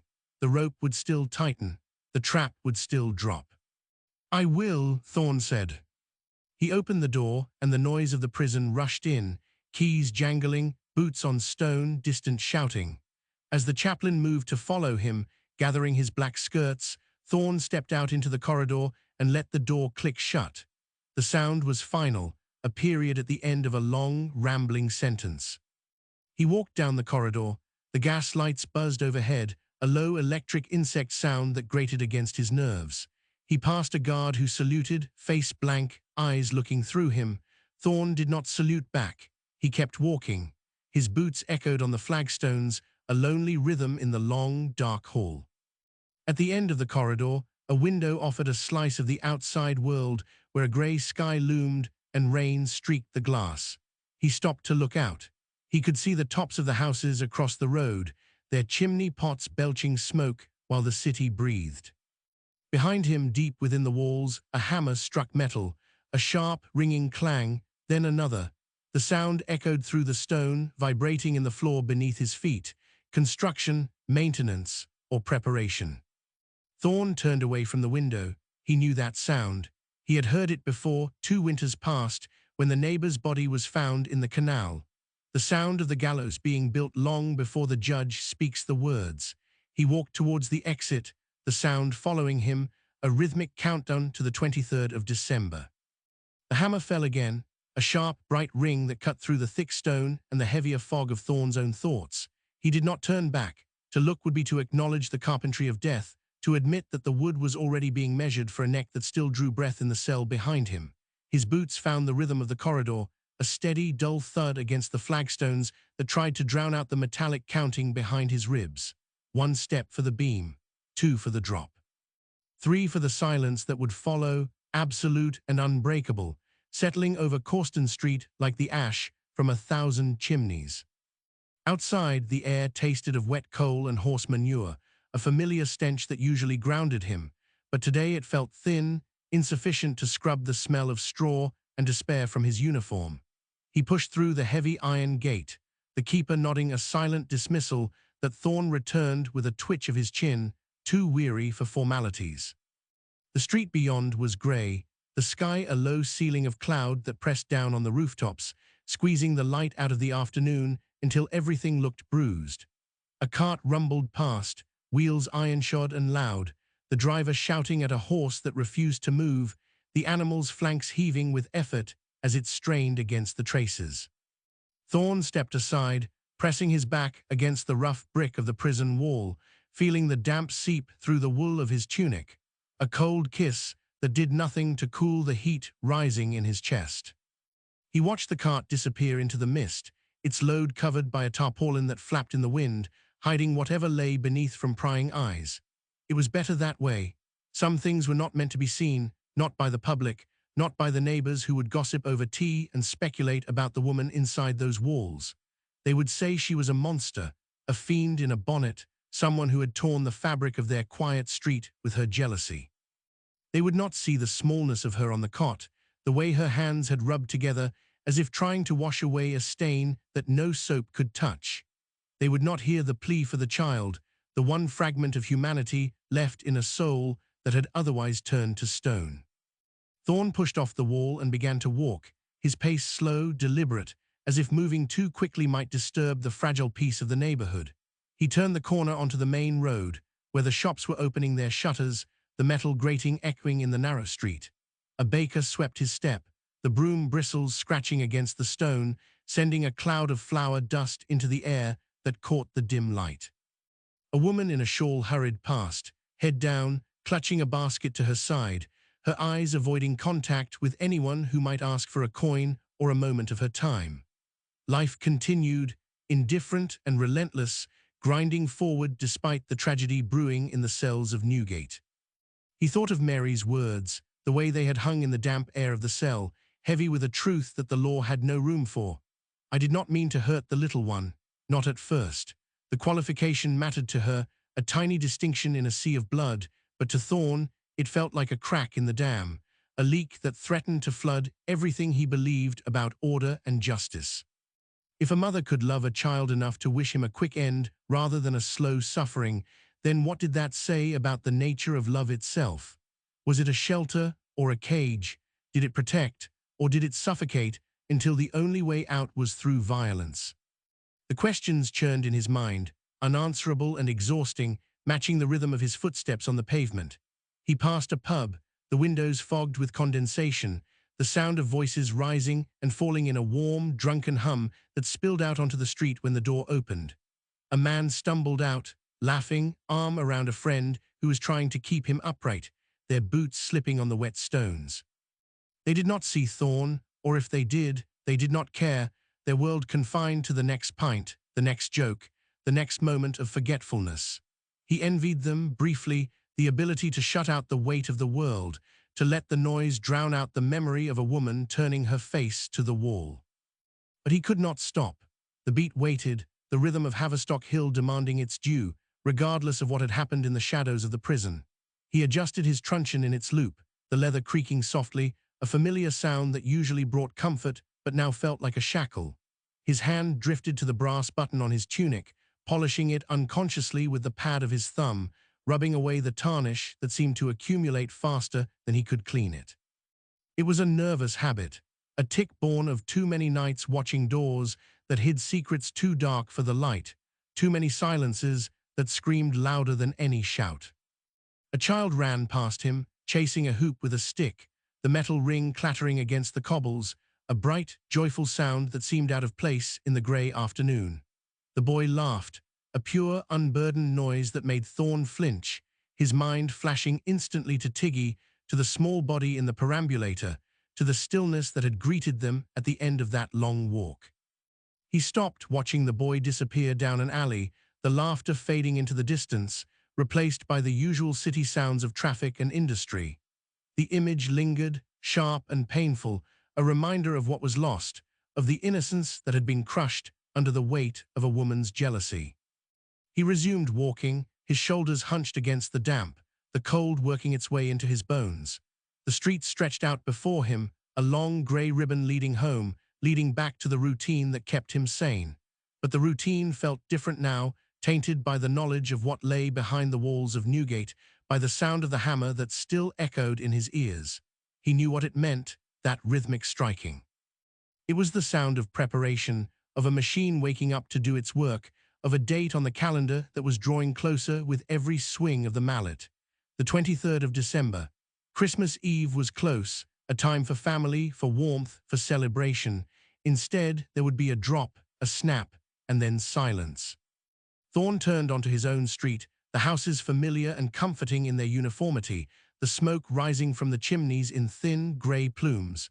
He saw a neighbour watering plants on the step, despite the rain, the can tipping gently, the water splashing onto the dirt.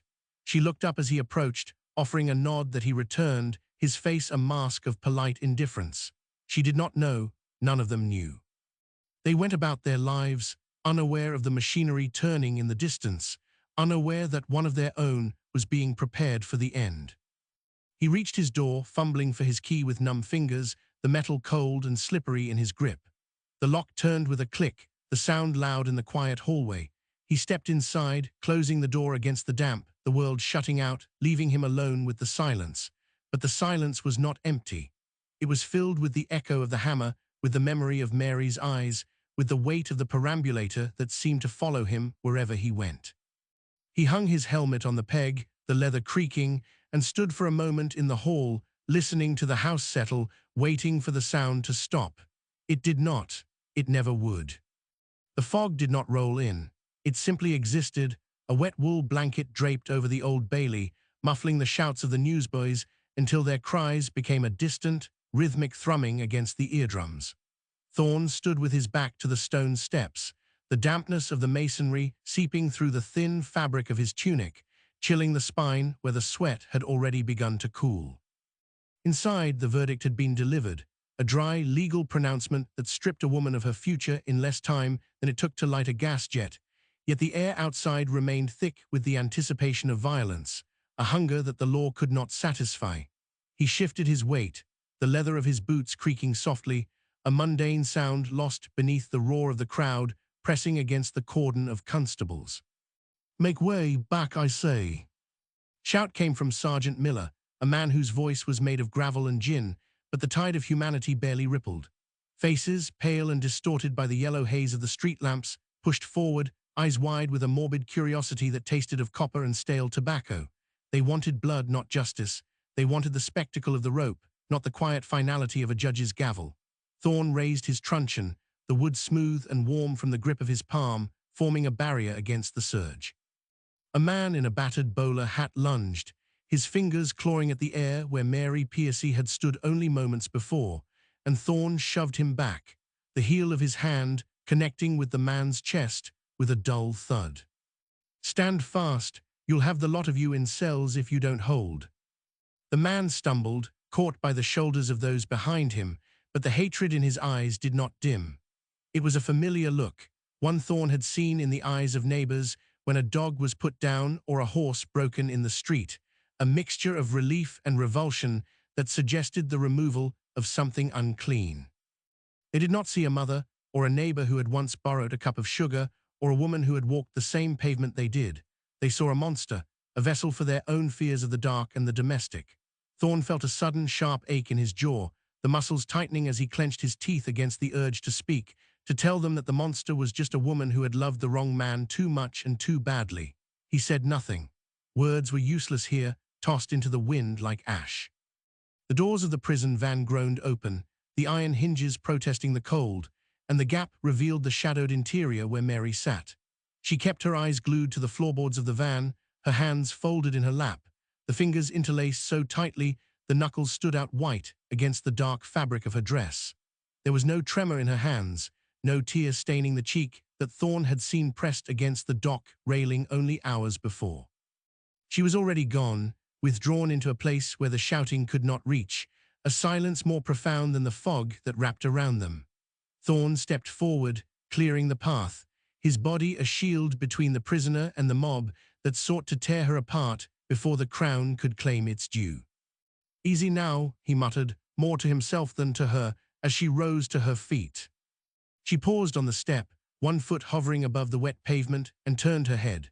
For a heartbeat, her eyes met his, grey and empty as a winter sky, holding a recognition that felt like a physical blow.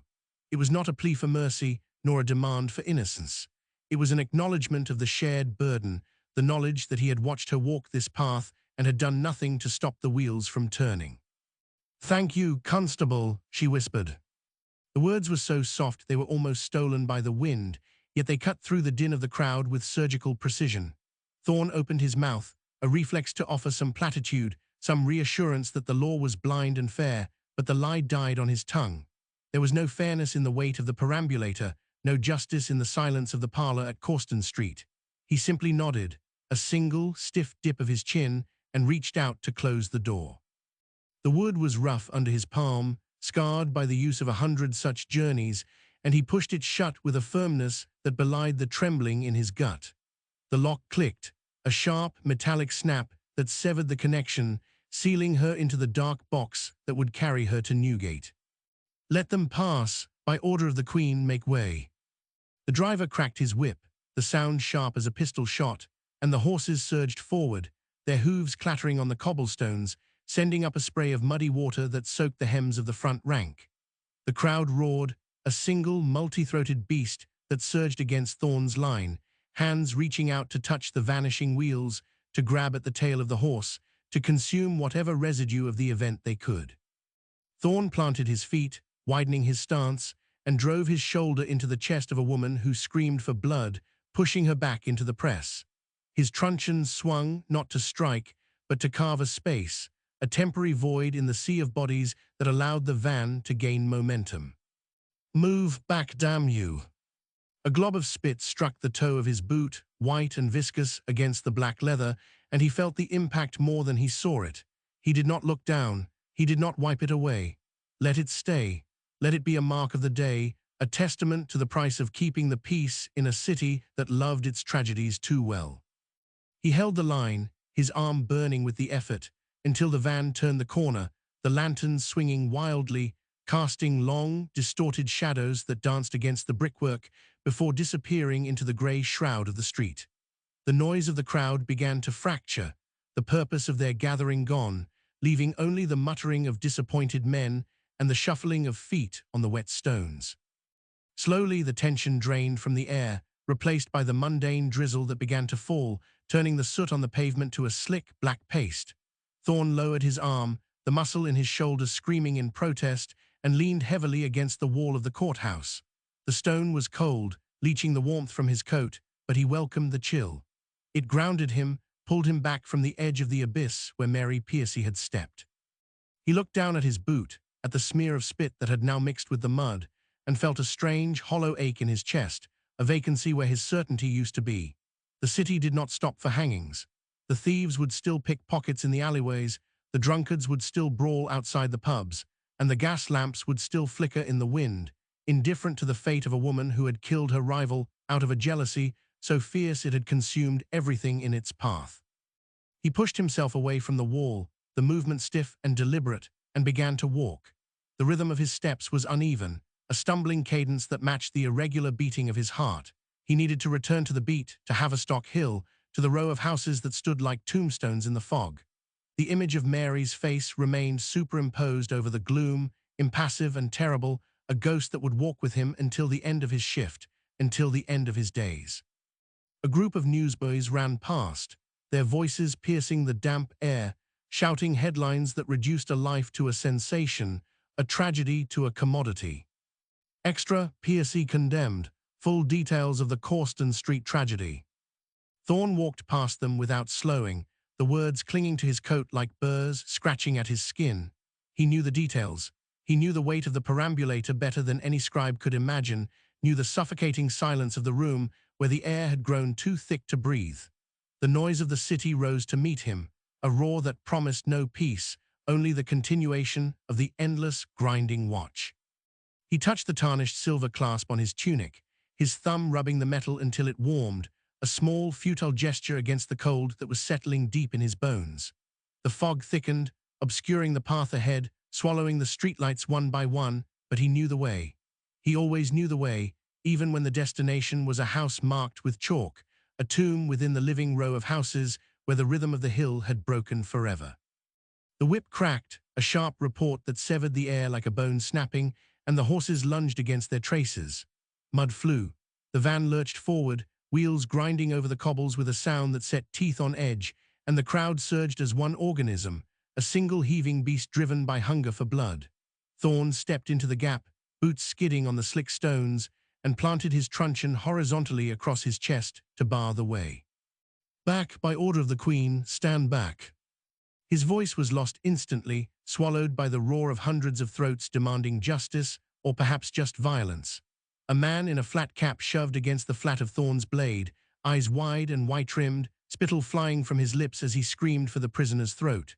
Thorne held firm, elbows locked, absorbing the impact through his shoulders where the wool of the tunic pulled tight against the seams.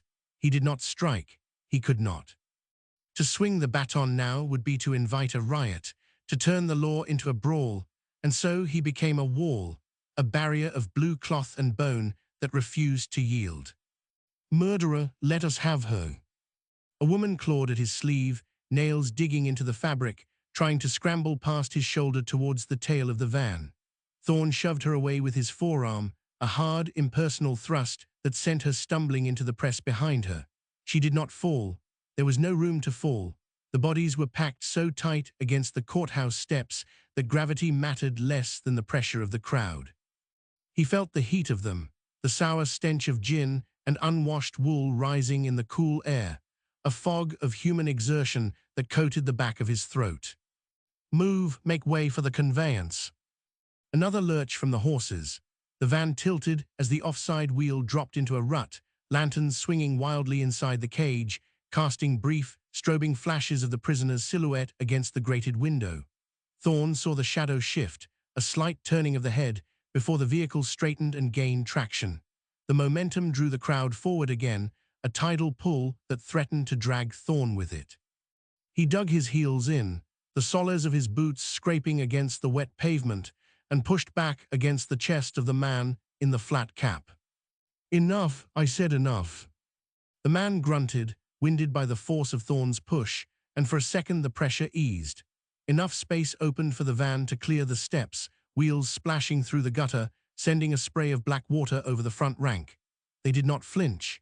They only shouted louder, hands reaching out as if they might catch the tailboard by sheer will, as if their hatred could latch onto the wood and halt the journey to Newgate. Thorne swung his truncheon, not to hit flesh, but to strike the air, creating a visible arc of authority that forced the nearest hands to retract. "Clear the road, damn you all, clear it." A stone flew. It struck the side of the van with a dull thud, unnoticed by the driver who urged the horses faster, desperate to put distance between the court and the gallows. Thorne flinched, a reflex he could not suppress, though the missile had not been aimed at him. He wondered if Mary had heard it inside the box, if the sound had penetrated the wood and the noise of the wheels, or if she sat in that private silence she had carried with her from the parlor at Causton Street. It did not matter. The law moved now, indifferent to the stones of the mob or the silence of the condemned. "Let them pass, make way." He repeated the command until his throat roared, the words tearing at his vocal cords, but the crowd began to fracture as the van picked up speed. The purpose of their gathering was rolling away, turning the corner towards the main road, and without the focus of the prisoner, the energy dissipated into confusion. Men looked at their neighbors, suddenly aware of the mud on their coats, the rain in their hair. The woman whose nails had scratched his sleeve spat on the ground, a gesture of frustration rather than malice, and turned to shuffle back towards the warmth of the pub. Thorne remained where he was, chest heaving, the truncheon still raised, though the threat had passed. His arms trembled. The effort of holding the line had drained him more than a full shift on the beat, more than breaking up a brawl in the markets, for this violence was sanctioned, approved by the very people he sought to control. He lowered the baton slowly, the wood heavy in his grip, and watched the van disappear into the grey shroud of the street. The fog was thickening, swallowing the rear lanterns one by one, until only the sound of the wheels remained, a rhythmic clatter that faded into the distance. "Constable!" A younger officer, face pale beneath his helmet, stepped out from the shadow of the courthouse door. He held a ledger in one hand, ink smudged on his thumb, looking to Thorne for instruction now that the spectacle was done. Thorne held his silence, wiping his hands on his trousers to remove the invisible grime of the crowd before gazing down the road where the van had vanished. The rhythm of the hill was broken, the domestic sphere shattered, and now only the formalities of the state remained to be executed. "Escort the follow carriage," Thorne said, his voice rough, stripped of the shout that had battered his throat. "See it reaches the prison without incident." "Sir, and you?" Thorne adjusted the collar of his tunic, feeling the dampness of the fog settling into the weave of the wool. He needed to walk. He needed to put the courthouse behind him, to return to the beat where the houses stood quiet and the windows were dark. The crowd was dispersing, drifting away like smoke in the wind, leaving only the wet stones and the echo of their hunger. He turned his back on the court, on the judge and the jury and the noose that waited in the dark, and began to move towards Haverstock Hill. "Mind the corners," Thorne said, stepping off the pavement into the street. "Some of them will try to cut through the alleyways to beat you to Newgate." "We'll keep them off, sir." The younger man nodded, eager to be useful, and hurried to gather the remaining officers. Thorne walked alone. The fog closed around him, muffling the sound of his footsteps, isolating him in a grey capsule where the only reality was the weight of the uniform and the memory of a lock clicking shut. He passed a newsboy standing on the corner, papers stacked high, shouting headlines that turned a woman's life into print for a halfpenny. "Full account, the truth of Causton Street." Thorne did not slow. The truth was not in the papers. It was in the silence of a room where a child's perambulator stood still, in the chalk mark on a door that would not wash away. He pulled his cap lower over his eyes, shielding his face from the rain that had begun to fall, and turned his collar up against the chill. The street stretched out before him, a long, dark ribbon leading home, leading to the place where the rhythm had broken forever. He walked into the mist, a solitary figure in a city that had already forgotten the sound of her voice, moving towards the house that waited in the gloom. 8 o'clock approached within the stone belly of Newgate, though the fog pressed so hard against the high walls that dawn remained a theoretical concept, a grey suggestion behind the bricks. Thorne stood with the other officials in the yard, a semicircle of dark coats and stiff collars, breath pluming white before their faces like smoke from a poorly drawn chimney. The cold bit through the heavy cloth of his uniform, finding the gaps where the buttons failed to meet, settling into the bone of his shoulders. He kept his hands clasped behind his back, fingers interlaced to stop them trembling, though whether from the chill or the anticipation he could not say. "Time." The governor's voice cracked through the mist, low and impatient, directed at the man holding the pocket watch. 2 minutes to the hour, sir." "Steady then." A hangman's assistant moved near the trap, testing the lever with a gloved hand, the iron groaning softly under the pressure. The sound was mechanical, devoid of malice, yet it scraped against Thorne's nerves like a knife on a plate. He fixed his gaze on the flagstones beneath his feet, counting the cracks in the stone to avoid watching the rope sway in the draught. 5 cracks, then a patch of moss, then another fissure running dark with moisture. The yard smelled of wet lime and old coal dust, a scent that clung to the throat and refused to be swallowed. Someone shifted nearby, the scuff of a shoe on stone echoing louder than it should have in the enclosed space. Thorne did not turn. He knew who stood there, the chaplain in his black coat, the doctor with his bag, the sheriff looking at his own hands. They were all waiting for the same signal, bound together by the law yet isolated by the weight of what was about to occur. The fog curled around their ankles, hiding the ground, making them appear as if they floated above the execution yard rather than standing upon it. "Bring her out."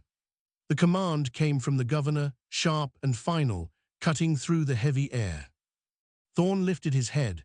The door at the far end of the yard opened, revealing the darkness of the prison interior.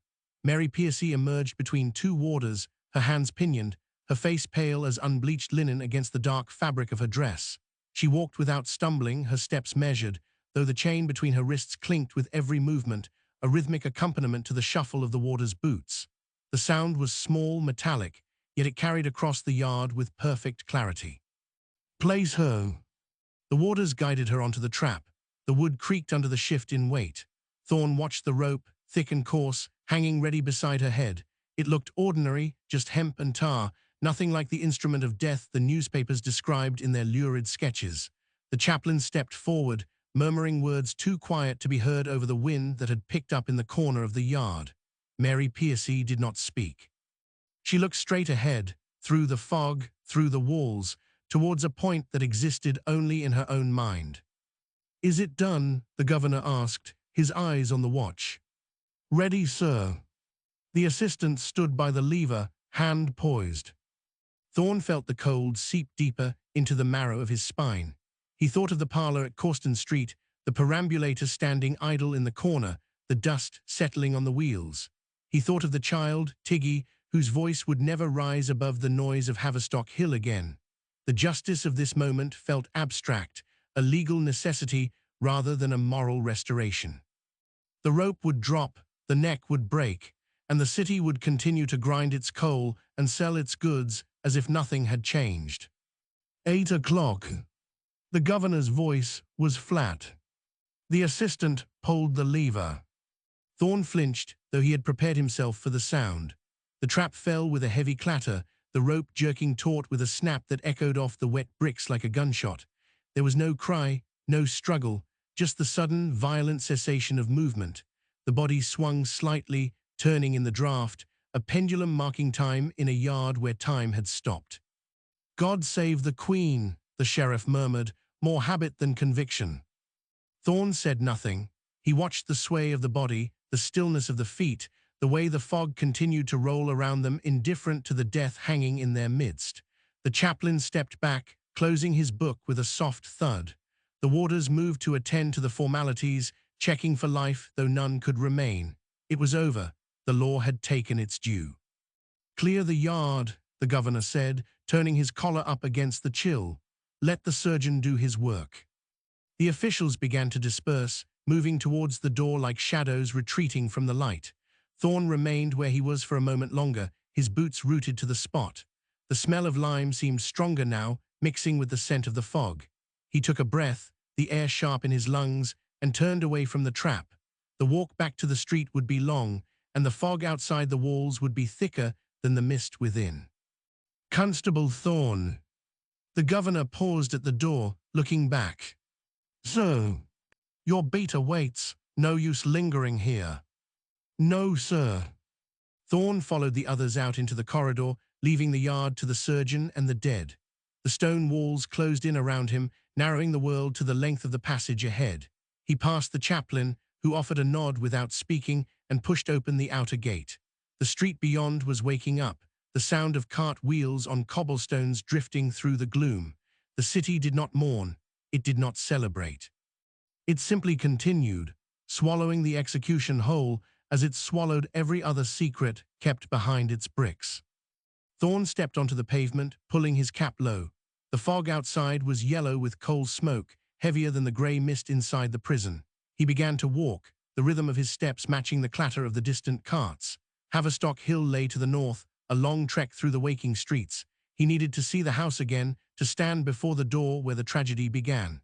The execution had settled the law, but it had not settled the debt owed to the dead. "Move along there." He waved a stray dog away from his path, the animal skulking into an alleyway with a low whine. Thorne kept walking, his hands deep in his pockets, the cold numbing his fingers.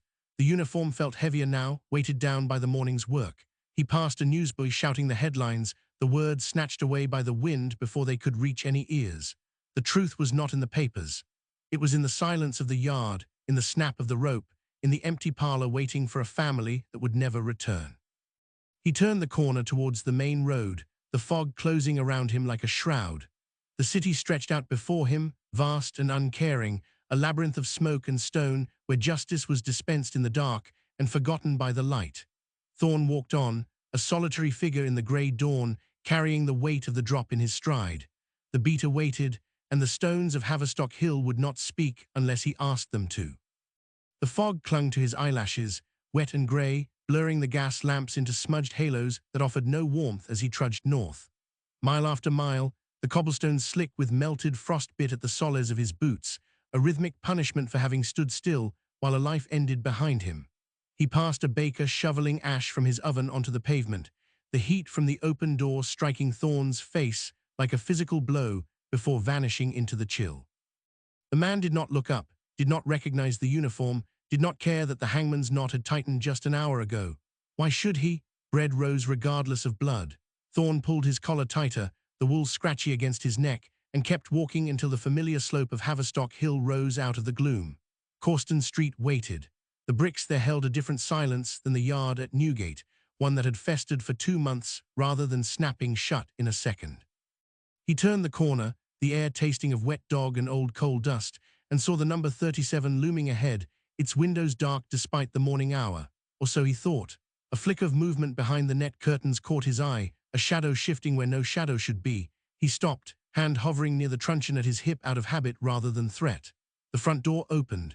A woman stepped out, dragging a carpet beater, her skirts swishing loudly in the quiet street. She began to thrash a rug over the railing, sending up a cloud of dust that mingled with the fog's violent puffs of grey erupting with every strike. Thorne flinched at the noise, the rhythmic thwack-thwack-thwack echoing the drop of the trap, the snap of the rope, the finality he had tried to leave behind the walls. "Morning, officer," the woman called, pausing mid-swing to wipe her brow with the back of a gloved hand. Her voice was bright, unnervingly cheerful, cutting through the somber mood he carried like a heavy stone. Lovely day for it, considering. Thorne stared at her, unable to reconcile her vitality with the death that had saturated this doorstep. "Mrs. Gable has moved on, has she?" he asked, his voice rough from disuse and the cold air. The woman laughed, a sharp sound that seemed to offend the very bricks of the house. "Oh no, dearie, Mrs. Gable couldn't wait to leave. Said the place gave her the creeps, what with all the whispers and the police coming and going." She resumed beating the rug, the dust swirling around her ankles. "We are the Millers, just arrived from Dipt Ford. Husband's got a position at the warehouse down by the docks." She gestured with the beater towards the interior, where the smell of fresh paint and boiling cabbage drifted out to meet the damp street. "Getting it all sorted. Fresh start, you know, fresh start." The words hung in the air, absurd and cruel. Thorne looked past her, through the open door, into the hallway where the floorboards had been scrubbed raw, stripping away the grime of October, but not the memory of what had soaked into the wood. The perambulator was gone. The corner where it had stood was empty, occupied now by a stack of crates and a child's wooden horse, painted garishly red. A laugh erupted from inside, high and piercing, the sound of a living child playing where Tiggy had last drawn breath. Thorne's stomach turned, a physical revulsion that had nothing to do with the fog or the cold.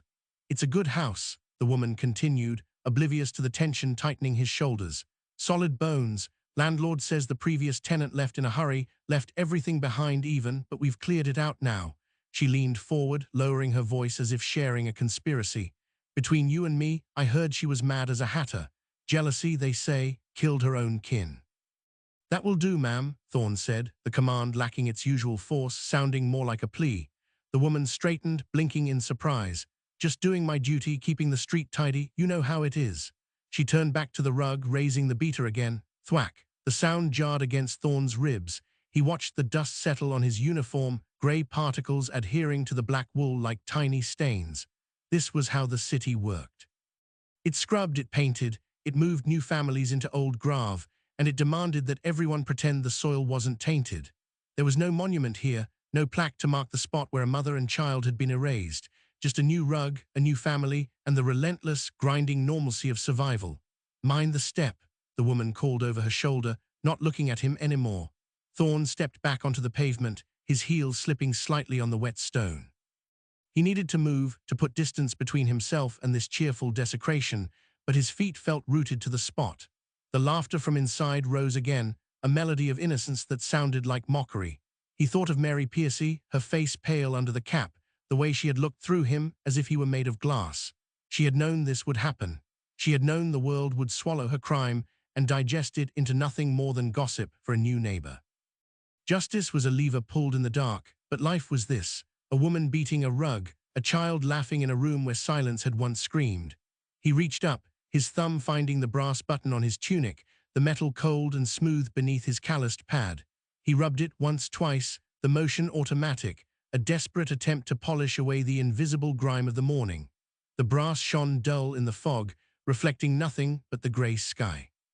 He dropped his hand, letting it fall heavily to his side, knowing the stain of the autumn would never truly leave him, no matter how hard he scrubbed. The miller woman stopped beating the rug and looked at him, her expression shifting from cheerfulness to a flicker of concern. "You all right, officer? You look like you've seen a ghost."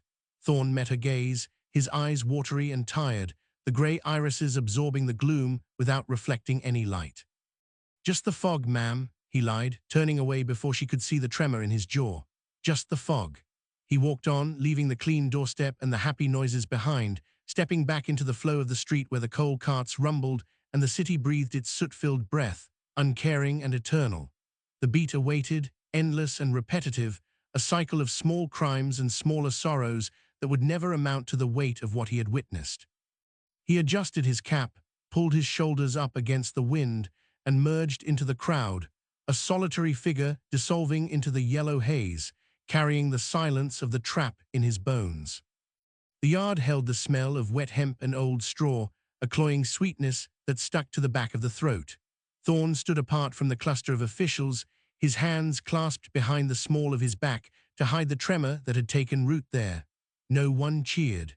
The silence was not respectful, it was merely the pause of men waiting for the world to restart. A warder kicked at a loose stone, the scrape loud against the flagstones, and then the group began to disperse, boots clattering towards the gate where the fog waited like a held breath. Thorne remained rooted to the spot, a statue carved from the same grey mist choking the yard. He watched the trapdoor where the plank had vanished, now just a seamless part of the floor again, hiding the mechanism that had just broken a neck. It was clean, efficient. There was no blood to mop, no mess to scandalize the sensibilities of the gathered gentlemen. Just a woman gone from the air to the earth in the space of a heartbeat. He turned on his heel and walked out. The street beyond the prison walls roared. It was a shock, the sudden assault of noise after the hushed sanctity of the execution yard. Carts rumbled over the cobbles, iron rims sparking against stone, and the shout of a coster selling hot chestnuts cut through the grey mist. A bus conductor slapped the side of his vehicle, urging passengers aboard, indifferent to the rope that had tightened 300 yards away. Life did not pause for justice. It trampled over it. Thorne merged into the flow of pedestrians, a black coat among black coats, his face turned down against the damp. He needed air that did not smell of hemp. He needed the long walk back to Haverstock Hill to scrub the memory of the snap from his ears. A newsboy darted between the legs of a dray horse, waving a placard that screamed of the hanging in bold, wet ink. "Pearcey, the woman who killed, full confession." The boy's voice was shrill, commercializing the death before the body was even cold. Thorne ignored him, stepping around a puddle of oily water that reflected the gas lamps above. The fog was thickening, clinging to his woolen uniform, weighing down the shoulders that had already stooped under years of patrol. He thought of Mary Pearcey's face as she ascended the steps. Pale, yes, but composed. She had not looked at the crowd. She had looked through them, or perhaps at nothing at all, her eyes fixed on a point beyond the gallows, beyond the prison, beyond the city itself. There had been no plea for mercy, no final wail of regret, just a quiet acceptance that the ledger was being balanced. He passed a public house where the doors stood open, spilling warmth and the smell of stale beer onto the pavement. Men inside were talking, their voices rising in a hum of speculation. "Hang her high," one said, raising a glass. "Serve her right, bringing shame on us all." Thorne walked past, the words snagging on his coat like burrs. They spoke of her as a monster, a creature of myth, yet he had seen only a woman who had loved too fiercely and snapped under the strain. Jealousy was not a crime unique to Causton Street. It lived in every parlor, every kitchen, every bedroom where a husband lingered too long at the window. The difference was that Mary had acted. She had taken the perambulator and walked into the fog, and now she was gone. The city would forget her by spring. The walk north took the better part of 2 hours. The fog lifted slightly as he crossed into Camden, revealing the jagged skyline of chimneys against a bruised sky. His boots ached, the leather stiff from the damp, and his stomach growled, empty since dawn. He did not stop for food.